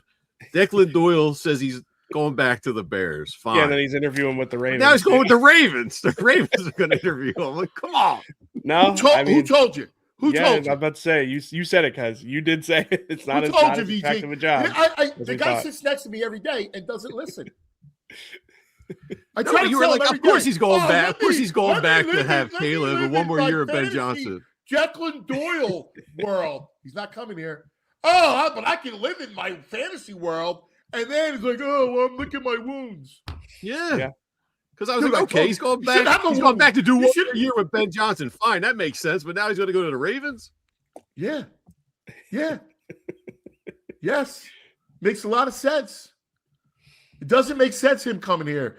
Like this idea, we do have to come to grips with reality. I think we, as a fan base, struggle with reality at times. It's, again, not to say that this is going to be a disaster and they're going to suddenly turn into the Jets or the Browns. That's not happening. This defense is really good. Like, you can lean into this defense, but the offense is a serious project. And I don't know that the head coach is up to it. Yeah, no, I mean, I think it's proven out. You've been proven correct, because that this job was not as attractive as some of us maybe suggested at the onset, and that's why they really are. Like, Sean Mannion is about as inexperienced as they come in terms of offensive coordinator candidates. He's got 1 year as a quarterbacks coach. Again, you're really leaning on his playing experience, but yeah, no, I mean, they're you have to squint to see it with anybody left on the list at this point. Yeah, and to me, the whole thing stems from Sirianni. Like, it always goes back to him. Because if I'm a young coach, why do I want to go there thinking that he could get blown out next year? And then if I'm a Dable or McDaniel, I'm not working for that guy. Yeah. Like, it all comes back. And people can say, oh, no, you got to stop. I argue with Garofalo about this. Stop looking at him like he come from the offensive side of the ball. I can't divorce myself from that. Because he may be a good CEO coach, but he's not a great CEO coach. So the fact is that I suffer on offense where he needed to fix it. If he were a great CEO coach, then we wouldn't have all those issues offensively every other year, and really every year since 22. Right. No, and I think that there's the philosophical angle of this too, where it's if you're a coach that really builds an offense out of middle field targets and, aggressive passing game, like, you have to figure out how that's going to mesh with Nick and Jalen, and I think that's a legitimate question.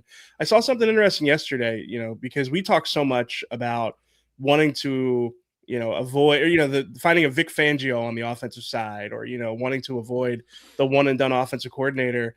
After this offseason, there's basically no play calling offensive coordinators that have been in their job for more than a year or two. Like, it's a league-wide thing at this point because of how much coaching turnover there's been. Like, Todd Monken is an example, but he's been with Harbaugh the whole time. He followed Harbaugh to the Giants.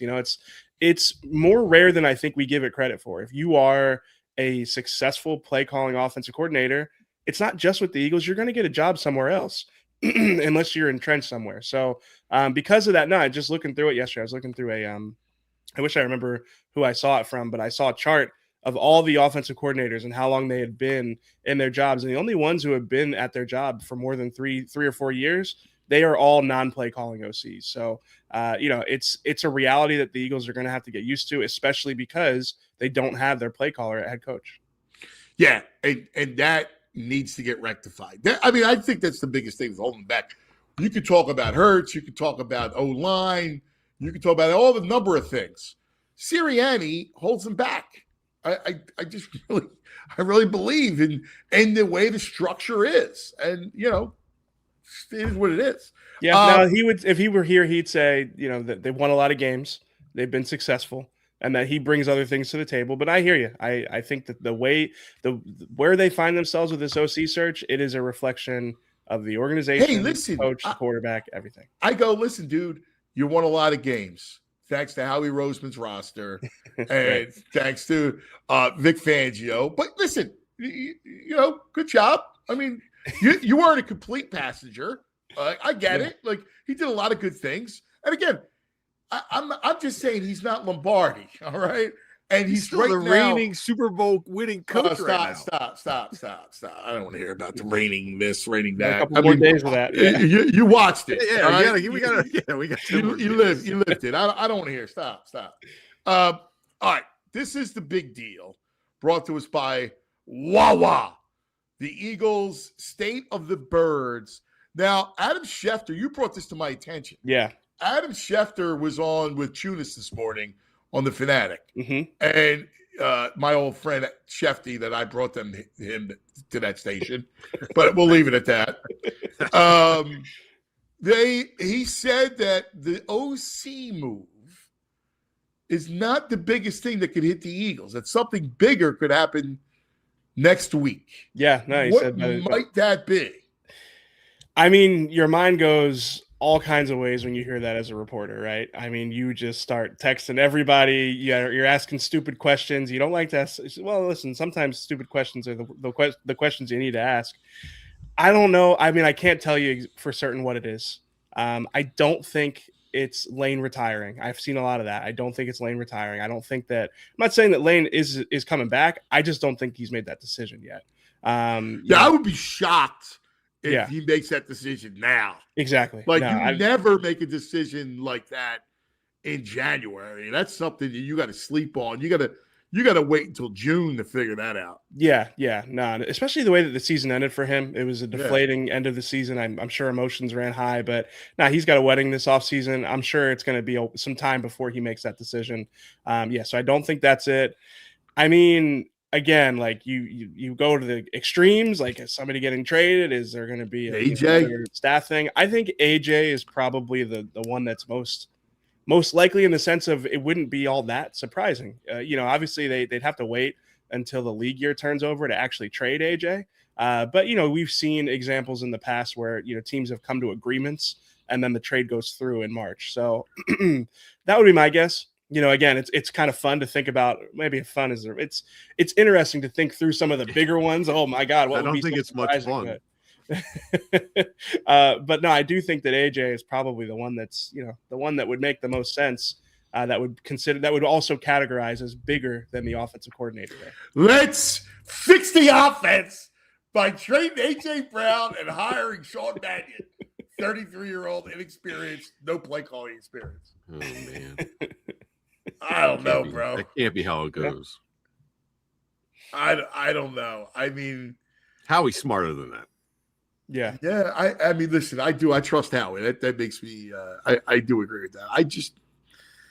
I don't know. And by the way, like, if you're an OC, I mean, these are all questions. Yeah, absolutely. Again, like, they have to get answered. That's one of the first things you're asking if you're an OC is AJ Brown going to be here next year? Is that guy going to be part of my game plans or not? So no. And again, I want to make it clear, like it had to be an agreement. It wouldn't be an official trade. But if it did happen quick, if it happened in the sense of like the Eagles come to an agreement, rather than, sorry, getting excited, hit my mic here. But if the Eagles did come to an agreement for something like that so quickly, you'd expect that they'd get a premium back. Otherwise they'd wait it out. So that's maybe the only silver lining there. Yeah, it's funny though. I always thought he was going to go to New England. They're a little busy.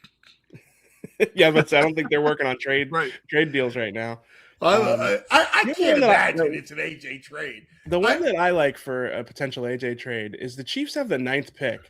Could the Eagles do AJ and a day 2 pick to move up? Probably have to be it probably have to be, what do the Eagles have? They've got 23. No Would you way. do AJ and 23 for number 9? Yes. Yeah, I think the Chiefs could do that. I don't think they would do that. I wouldn't do that if I were Kansas City. Yeah. That one's one of the more fun ones. I mean, Baltimore is at 14. If I'm Kansas City, I'm number 8. I don't think the Saints are trading that pick. I'm not doing that if I'm Kansas City. Well, of course, you think they're getting the lineman from Bain, Miami. Yeah, Bane. I keep seeing Bane fall, and I'm like, oh my god. Yeah, that's an Eagles. I was pick texting. right I was texting with Spags. I'm like, dude, you get Bane, man. It would be outrageous. Yeah, he'd be sad if they traded that pick for AJ. Yeah, yeah. I wouldn't trade. I mean, I wouldn't do that deal if I'm Kansas City. Okay, all right. Yeah, I think it's about right in terms of compensation for AJ, though. I think if you're the Eagles, you want to get a 1 for him, but it might not be easy to get a 1. I don't know. It depends on who you talk to. Some people, they'll get a 1, no problem, and then others, like I know that you're skeptical of it. I think they get a late round 1 for him. It would be my guess. Oh, I don't want to move him. Yeah, but I hope you get that kind of compensation because sure. you have the contract to deal with too. Yeah, so that's from an Eagles side. If you're the other team, it's palatable. The Eagles take the brunt of a lot of that guaranteed money. So it's not like DK Metcalf went for a 2 last year, and the Steelers had to sign him. The Steelers had to do the extension. I think that's the floor for AJ if I'm the Eagles. It's what else? Anything else? Like I because I've been thinking about this. What could possibly be bigger than hiring an OC? I mean, again, I don't think it's this. This would be pretty out of left field. Real quick, breaking news. The Browns are hiring Todd Monken as their head coach. I just mentioned him. Coach. Head coach. Man. Todd Monken goes to Cleveland. You want to talk about not being able to get anybody to get a job. They went to Todd. I like Todd Monken. I think he's a bright guy and all. Yeah. But he's older. I would have loved him here. But, man, I mean, Cleveland can't get anybody to take their gig. Todd Monken, so that also leaves a hole at OC for Harbaugh. I'm about to say now the Giants OC job opens up. I'll defer to you. I think the Eagles OC job is more attractive than the Giants OC job. But you've been more on it than I have on this one. No, sir, buddy. And here's why. No, sir. Here's why. It's stability. Harbaugh's going to get 3 to 5 years. Yeah, right? He'll have time. Yeah. So if I go to New York, I got a 3 to 5 year window. I mean, right off the bat, it's more secure. Yeah, I still think the springboard that the Eagles job can give you, theoretically, it depends on who you are. If you believe in yourself, I mean, obviously, I'd rather work with Hurts than Jackson Dart. Yeah. But, beyond that, I mean, I got security. I got, neighbors is coming back, whatever. It's more of a wide open path. Yeah. Right? Like the Eagles, I have to turn this thing around now. Yeah. No, I mean, you've been more on it than I have with this, so I'll defer to you on this one. But yeah, I'm a big believer in those open jobs, unless it's Cleveland, Arizona, or the Raiders. Yeah. And by the way, it's just a mess. Yeah. And the Giants, I know that they've had their issues at times, but that's a premium franchise. Yeah. It's run correctly. Now you got a proven head coach. And again, Harbs is going to give you the reins. Sure. Here you go. Yeah. You're not going to have anybody breathing down your neck. Yeah. Yeah, it's probably a more moldable. What's that? Schwartz gets no love. Schwartz gets no love out there. Oh well, Monken. I thought he was going to get that. Schwartz, that'll be like a fun old tough guy staff. I can get on board with that. Yes. Yeah. Yeah, I think he'll keep him. Yeah, no, that'd be a fun staff. I like my time covering Jim Schwartz. So someone in the chat saying the big move, the Hurts Burrow trade that people were whispering about. Yeah, I mean it would still surprise me, but yeah, no, I mean, listen, I'd be lying if I said I didn't think about it. Right?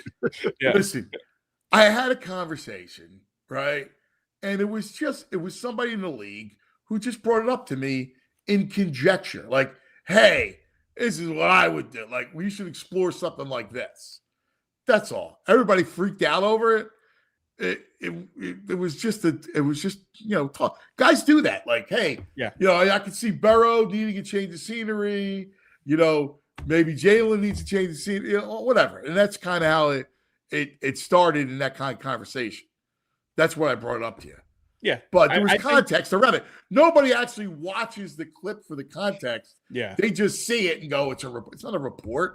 It was just somebody bringing it up to me that I brought up to you. I think people would be surprised at the conversations that are had in NFL circles and in NFL buildings. Like the range of things that they entertain.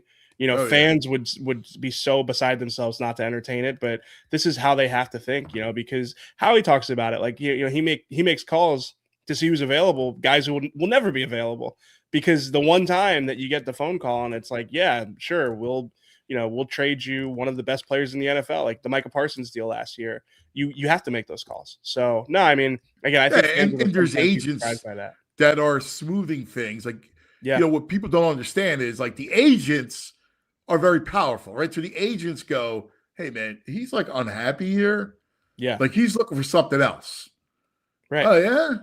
All right. Well, maybe there's something we can do. Like that's how stuff gets done. And you're right, EJ. The stuff that people have no concept. They would be like, what?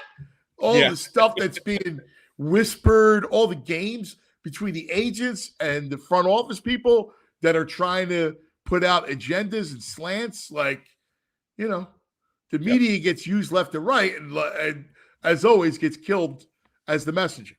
Absolutely. Nature of the beast. Yeah. All right, brother. Great stuff as always, man. Well, I'm sure I'll be bugging you for Friday. Nah, I'm looking forward to Wednesday, Friday. Thanks, pal. Yep. Talk soon, guys. See you, buddy. There he is, E.J. Smith. Let's take care of some business. And then we got the brain. A little grind. Right. UV brain. So I need you to get your picks ready because we're going to start the contest again. All right. I'm locked and loaded. I'm ready to go. All right. Trash Man versus the brain. Right here. But first, hey, we're from Philadelphia. We know that pests don't knock. They just show up. Human or the kind that you really skeeve, the roaches and rats. And that's why we got to go to Evans Pest Control. Evans, you want trustworthy pest control company? I give you Evans Pest Control. They're not some giant national chain. They're family-owned, community-focused pest control company right here in the Philadelphia area. Evans Pest Control uses state-of-the-art equipment, safe and effective treatment options. Their techs go through continuous training, so they're equipped to handle anything. Rodents, insects, termites, even bed bugs. They've offered priority services and consultations, which is huge when you have a problem with pests. We don't like pests. We skeeve them. We know it here at PHLY. My house, I don't trust it just anybody. Visit evanspestmgmt.com. That's evanspestmgmt. Philly sports fans, listen up. It's the season of gifting, and if you're looking for something truly unforgettable this year, I've got the perfect idea. You got to check out the incredible work from Philadelphia sports artist Jordan Spector over at SpectorSportsArt.com. I personally own one of Jordan's pieces myself, and trust me, these aren't just posters you hang on the wall. These are museum-level works of the greatest moments and icons in Philly sports history. His collections come in prints, canvases, and even athlete partner trading cards. And get this, one of the newest cards actually includes a piece of Brandon Graham's real game-worn jersey from that matchup in New Orleans. Remember against the Chiefs? It doesn't get more authentic than that. If you got a diehard sports fan in your life, or if you just want to treat yourself, this is the kind of gift they'll talk about forever. So you want to head over right now to SpectorSportsArt.com. That's SpectorSportsArt.com and grab something epic for the Philly fan in your life. That's right. Now, time for the brain. Brain. Red, the brain finder. Xfinity mobile call-in line.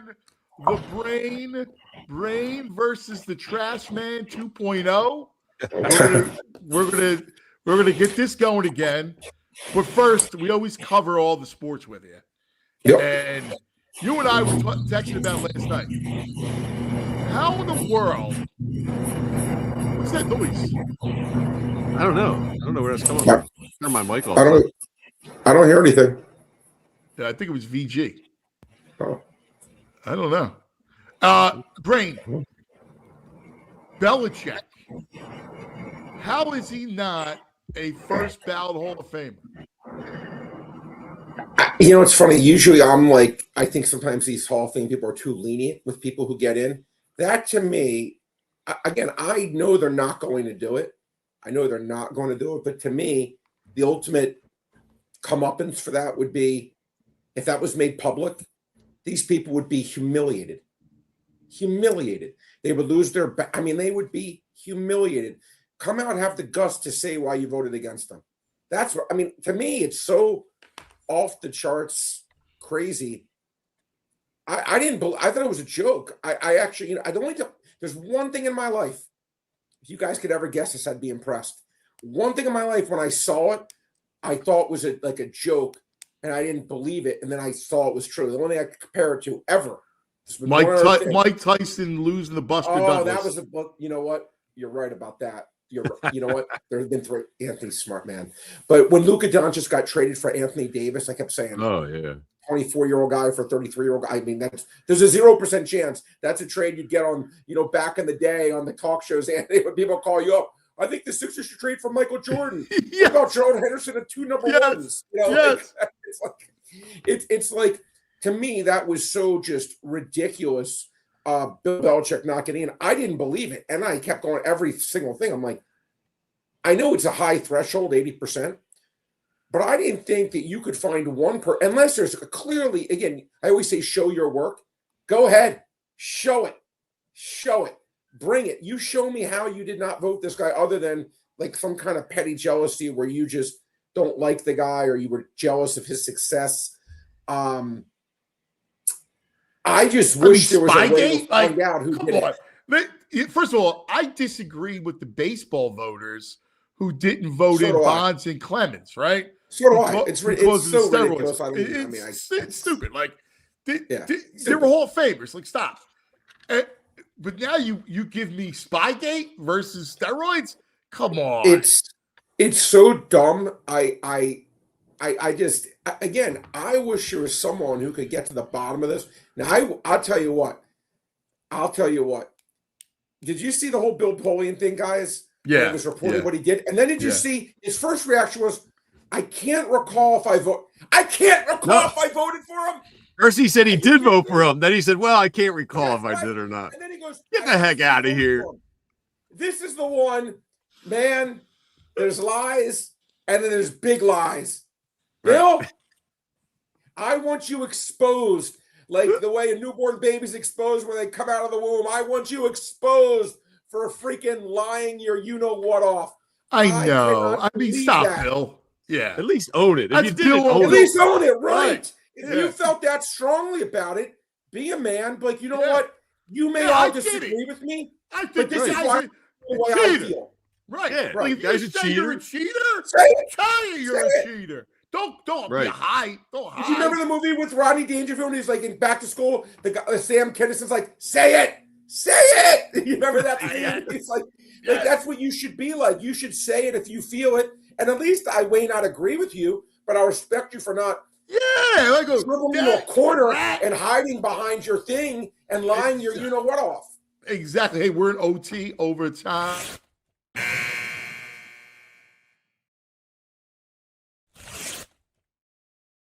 I'm in this city. If you're watching on any of our streaming program platforms, head on over to YouTube. What is that noise? The washing machine's on. Oh, yes, you are right about that. You know what? Come on, Brain. I just shut it. You actually were right. I didn't hear anything. But when you said the wash machine, I'm like, that's the wash machine. You're hearing, by the way, it's phenomenal. I can't hear anything. Oh, that's hysterical. Man. If it's not food, I can't do it. A couple things. One, how about the Sixers, buddy? Like when Joe, it's a Joe show January, man. He shows playing flashes, really man. well. He should. You know what's interesting is I almost got a really lucky one last night. I bet under 40.5 PRA, points, rebounds, assists. He was sitting at 40. They took him out. They go up by 18 points with like 4 minutes left. I'm like, man, and the PRA closed at like 38.5. I'm like, I got a lucky win here. This feels really, really good. And they bring him back in with 3 minutes to go up 18. He scores and he leaves right after that. I'm like, was that just to show I made a bad bet? I admit it was a bad bet, but no, listen, look, that was a game that obviously you wanted. Your boy had 7 points, Anthony. Kelly Oubre. Yes. I mean, there you go. But no, it was nice getting look, you want to see after that the stench of that Charlotte. Boy, it's great. The stench of that Charlotte. For everyone watching, that's not his boy. But the stench of that loss against Charlotte. Look, they have 3 games here that were to me seem like easy wins. Like they have Sacramento and is it Utah? They got to win these games coming up. I'll say this about the Sixers. I wouldn't be stunned, guys, if this is the opposite of every other year. What I mean by that, where they always had those great regular seasons and they would lose and disappoint in the playoffs. I'm not picking it, but I'm going to say in the playoffs, if they have more success than we're expecting, and let's say they go 45-37, 44-38 during the regular season, and they play really well in the postseason and they maybe upset some of these other teams, I won't blink an eye. Because I actually think talent-wise, guys, I don't know if you agree, I think they actually match up with almost everyone. I do too. But you could argue just got underachieving. Yeah, so I'm with you. My only thing is you got to get a rebounder. But they don't have anyone. I mean, that's the thing in the deadline. You got to get a rebounder. Like, watch the Knicks game.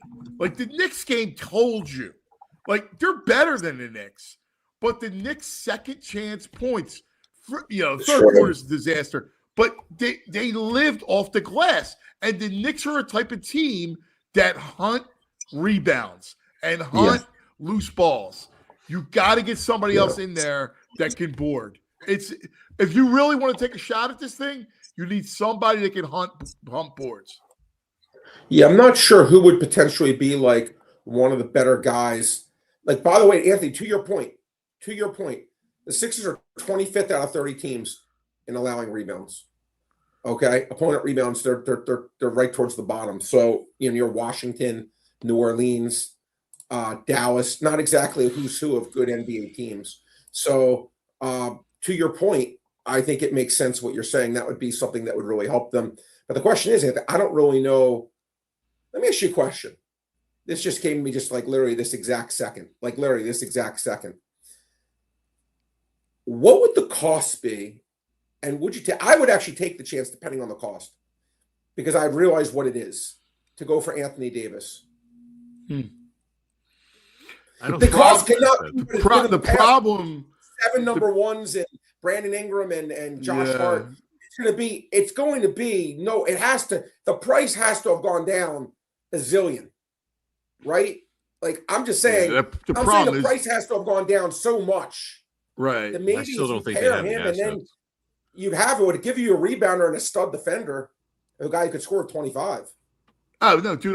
I mean, if I could do it for McCain, Paul George, and because the money, well, it's going to cost you multiple number one, right? And all the ones, but I don't. Yeah, but I think that would actually want be Edgecombe, right? Fair thing. I'm not trading Edgecombe.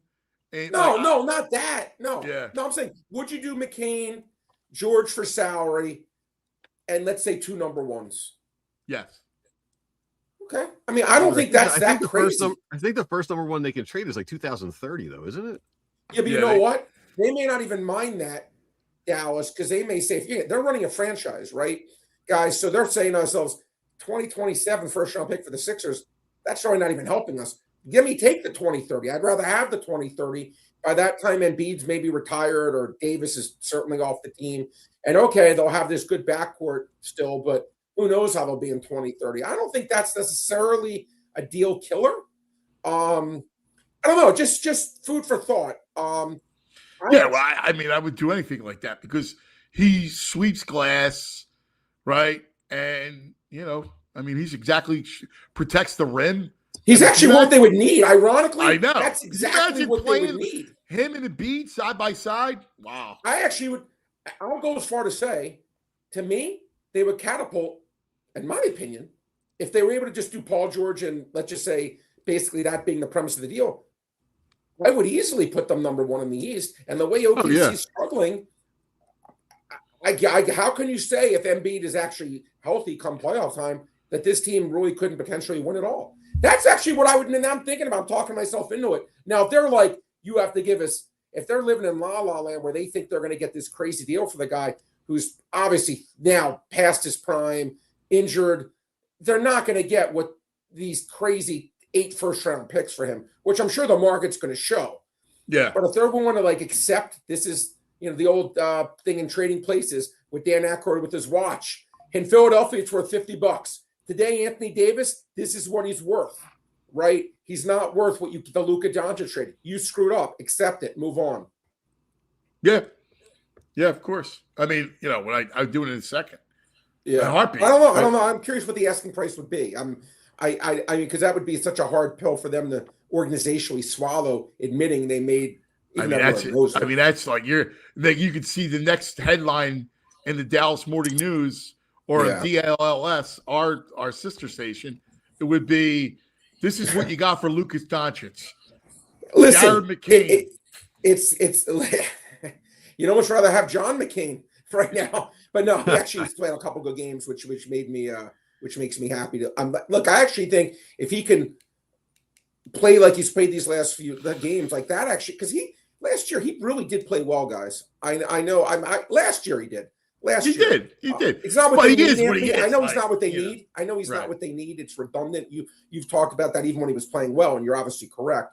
But I would really like to see if they could somehow get, because if they just had a mid-level kind of guy, I don't know if that's really going to be enough, to be honest. But I would be curious, and again, with your contacts, and I'd be curious to know, would they have enough to get Davis if they decided to pull the trigger? If they decided to say, you know what, I'll ask. I don't know. I'm not talking Edgecombe. No, I'd laugh him out of the building. But I'm saying something like Paul George and Picks and Shore and McCain. I think that's not unreasonable request. And I don't think that's like something that's like they should be like, oh, this is not nearly enough. Because to me, I think Davis is a car has a zillion miles on it that can still on the right team get you to where you want to go. But I don't think he's at this point of his career the guy you'd say, he's been traded twice now for legendary packages. I mean, the Lakers gave up Ingram, Hart, I think 2 other players, and like 4 number ones and 4 pick swaps. That Dallas gives up Luka. So he's gotten more in deals than any guy ever in reality. So, but I think those days are clearly gone, and they have to accept that. Agreed. Agreed. But you never know. All right. Let me ask you. I do have one guy. Yeah. I'm just trying to look him up. But he's more of a center. Tell me. It's Donovan Clingan. But, no, they're not going to move him, Anthony. No. I'm talking about the Portland. He's played well, Anthony. I know. He gets like 20 boards in the draft. He gets a ton of boards, block shots. I know. Yeah, but Anthony, No, you're right. Smart. 7th pick in the draft 2 years ago. Not like in 2020. You're right. You're right. I mean, I'm cycling through rebounders and shot blockers. Thanks, Brady. He's talking like a fan. He's talking like me right now. They would ask French. They'd say, "Give me your young stud." No, and why would they be wrong? I mean, I wouldn't do that, but why would they be wrong? No, you're right. I'm cycling through names in my head. I agree. You're not going to get that. No, you're right. I agree with it. All right, now let's go to the game. All right. Yeah. We will do this. We'll do our grind, the daily grind, brought to us by the BetParks Sportsbook online casino app. And by the way, make sure that you play the big game, because every $25 bet on the big game, you get an entry, possible winning season tickets in the 27th season for your home state team. Birds. If you're in Detroit, the Lions. You're in Maryland, the Ravens. But the Birds. So that's a reason why to do it. All right. What do we got today? I'll start with the brain. All right, I'm going to start off with Alperen Sengun, one of my favorite players. And I'm going to take over 18.5 points. I don't get this line even a little bit. I really, really don't. I don't understand it. He averages 21.5 points. He's gone over this total 25 out of 37 games. And he averages 3 more points than what they made the number. Like, sometimes I say show your work. And again, the sports books, God bless them, they're just they copy each other as if, it's kind of like the analytics. When someone says analytics does it, I'm always like, Anthony, who's the Mr. Analytics saying this? I'm like, who's checking the analytics? When you see go for it, 4th and 4, your own 28-yard line. But I like Sengun over 18.5 points. I think the number's too low. He's trending great. If you say, all right, what's he done his last 20? He's 15-5, averaging 21. Nothing to suggest he will not get to 19 points. Give me the over. VG? I'm going to stay local. Boy's going to come back big tonight. Fly Guys, plus 106 versus Columbus.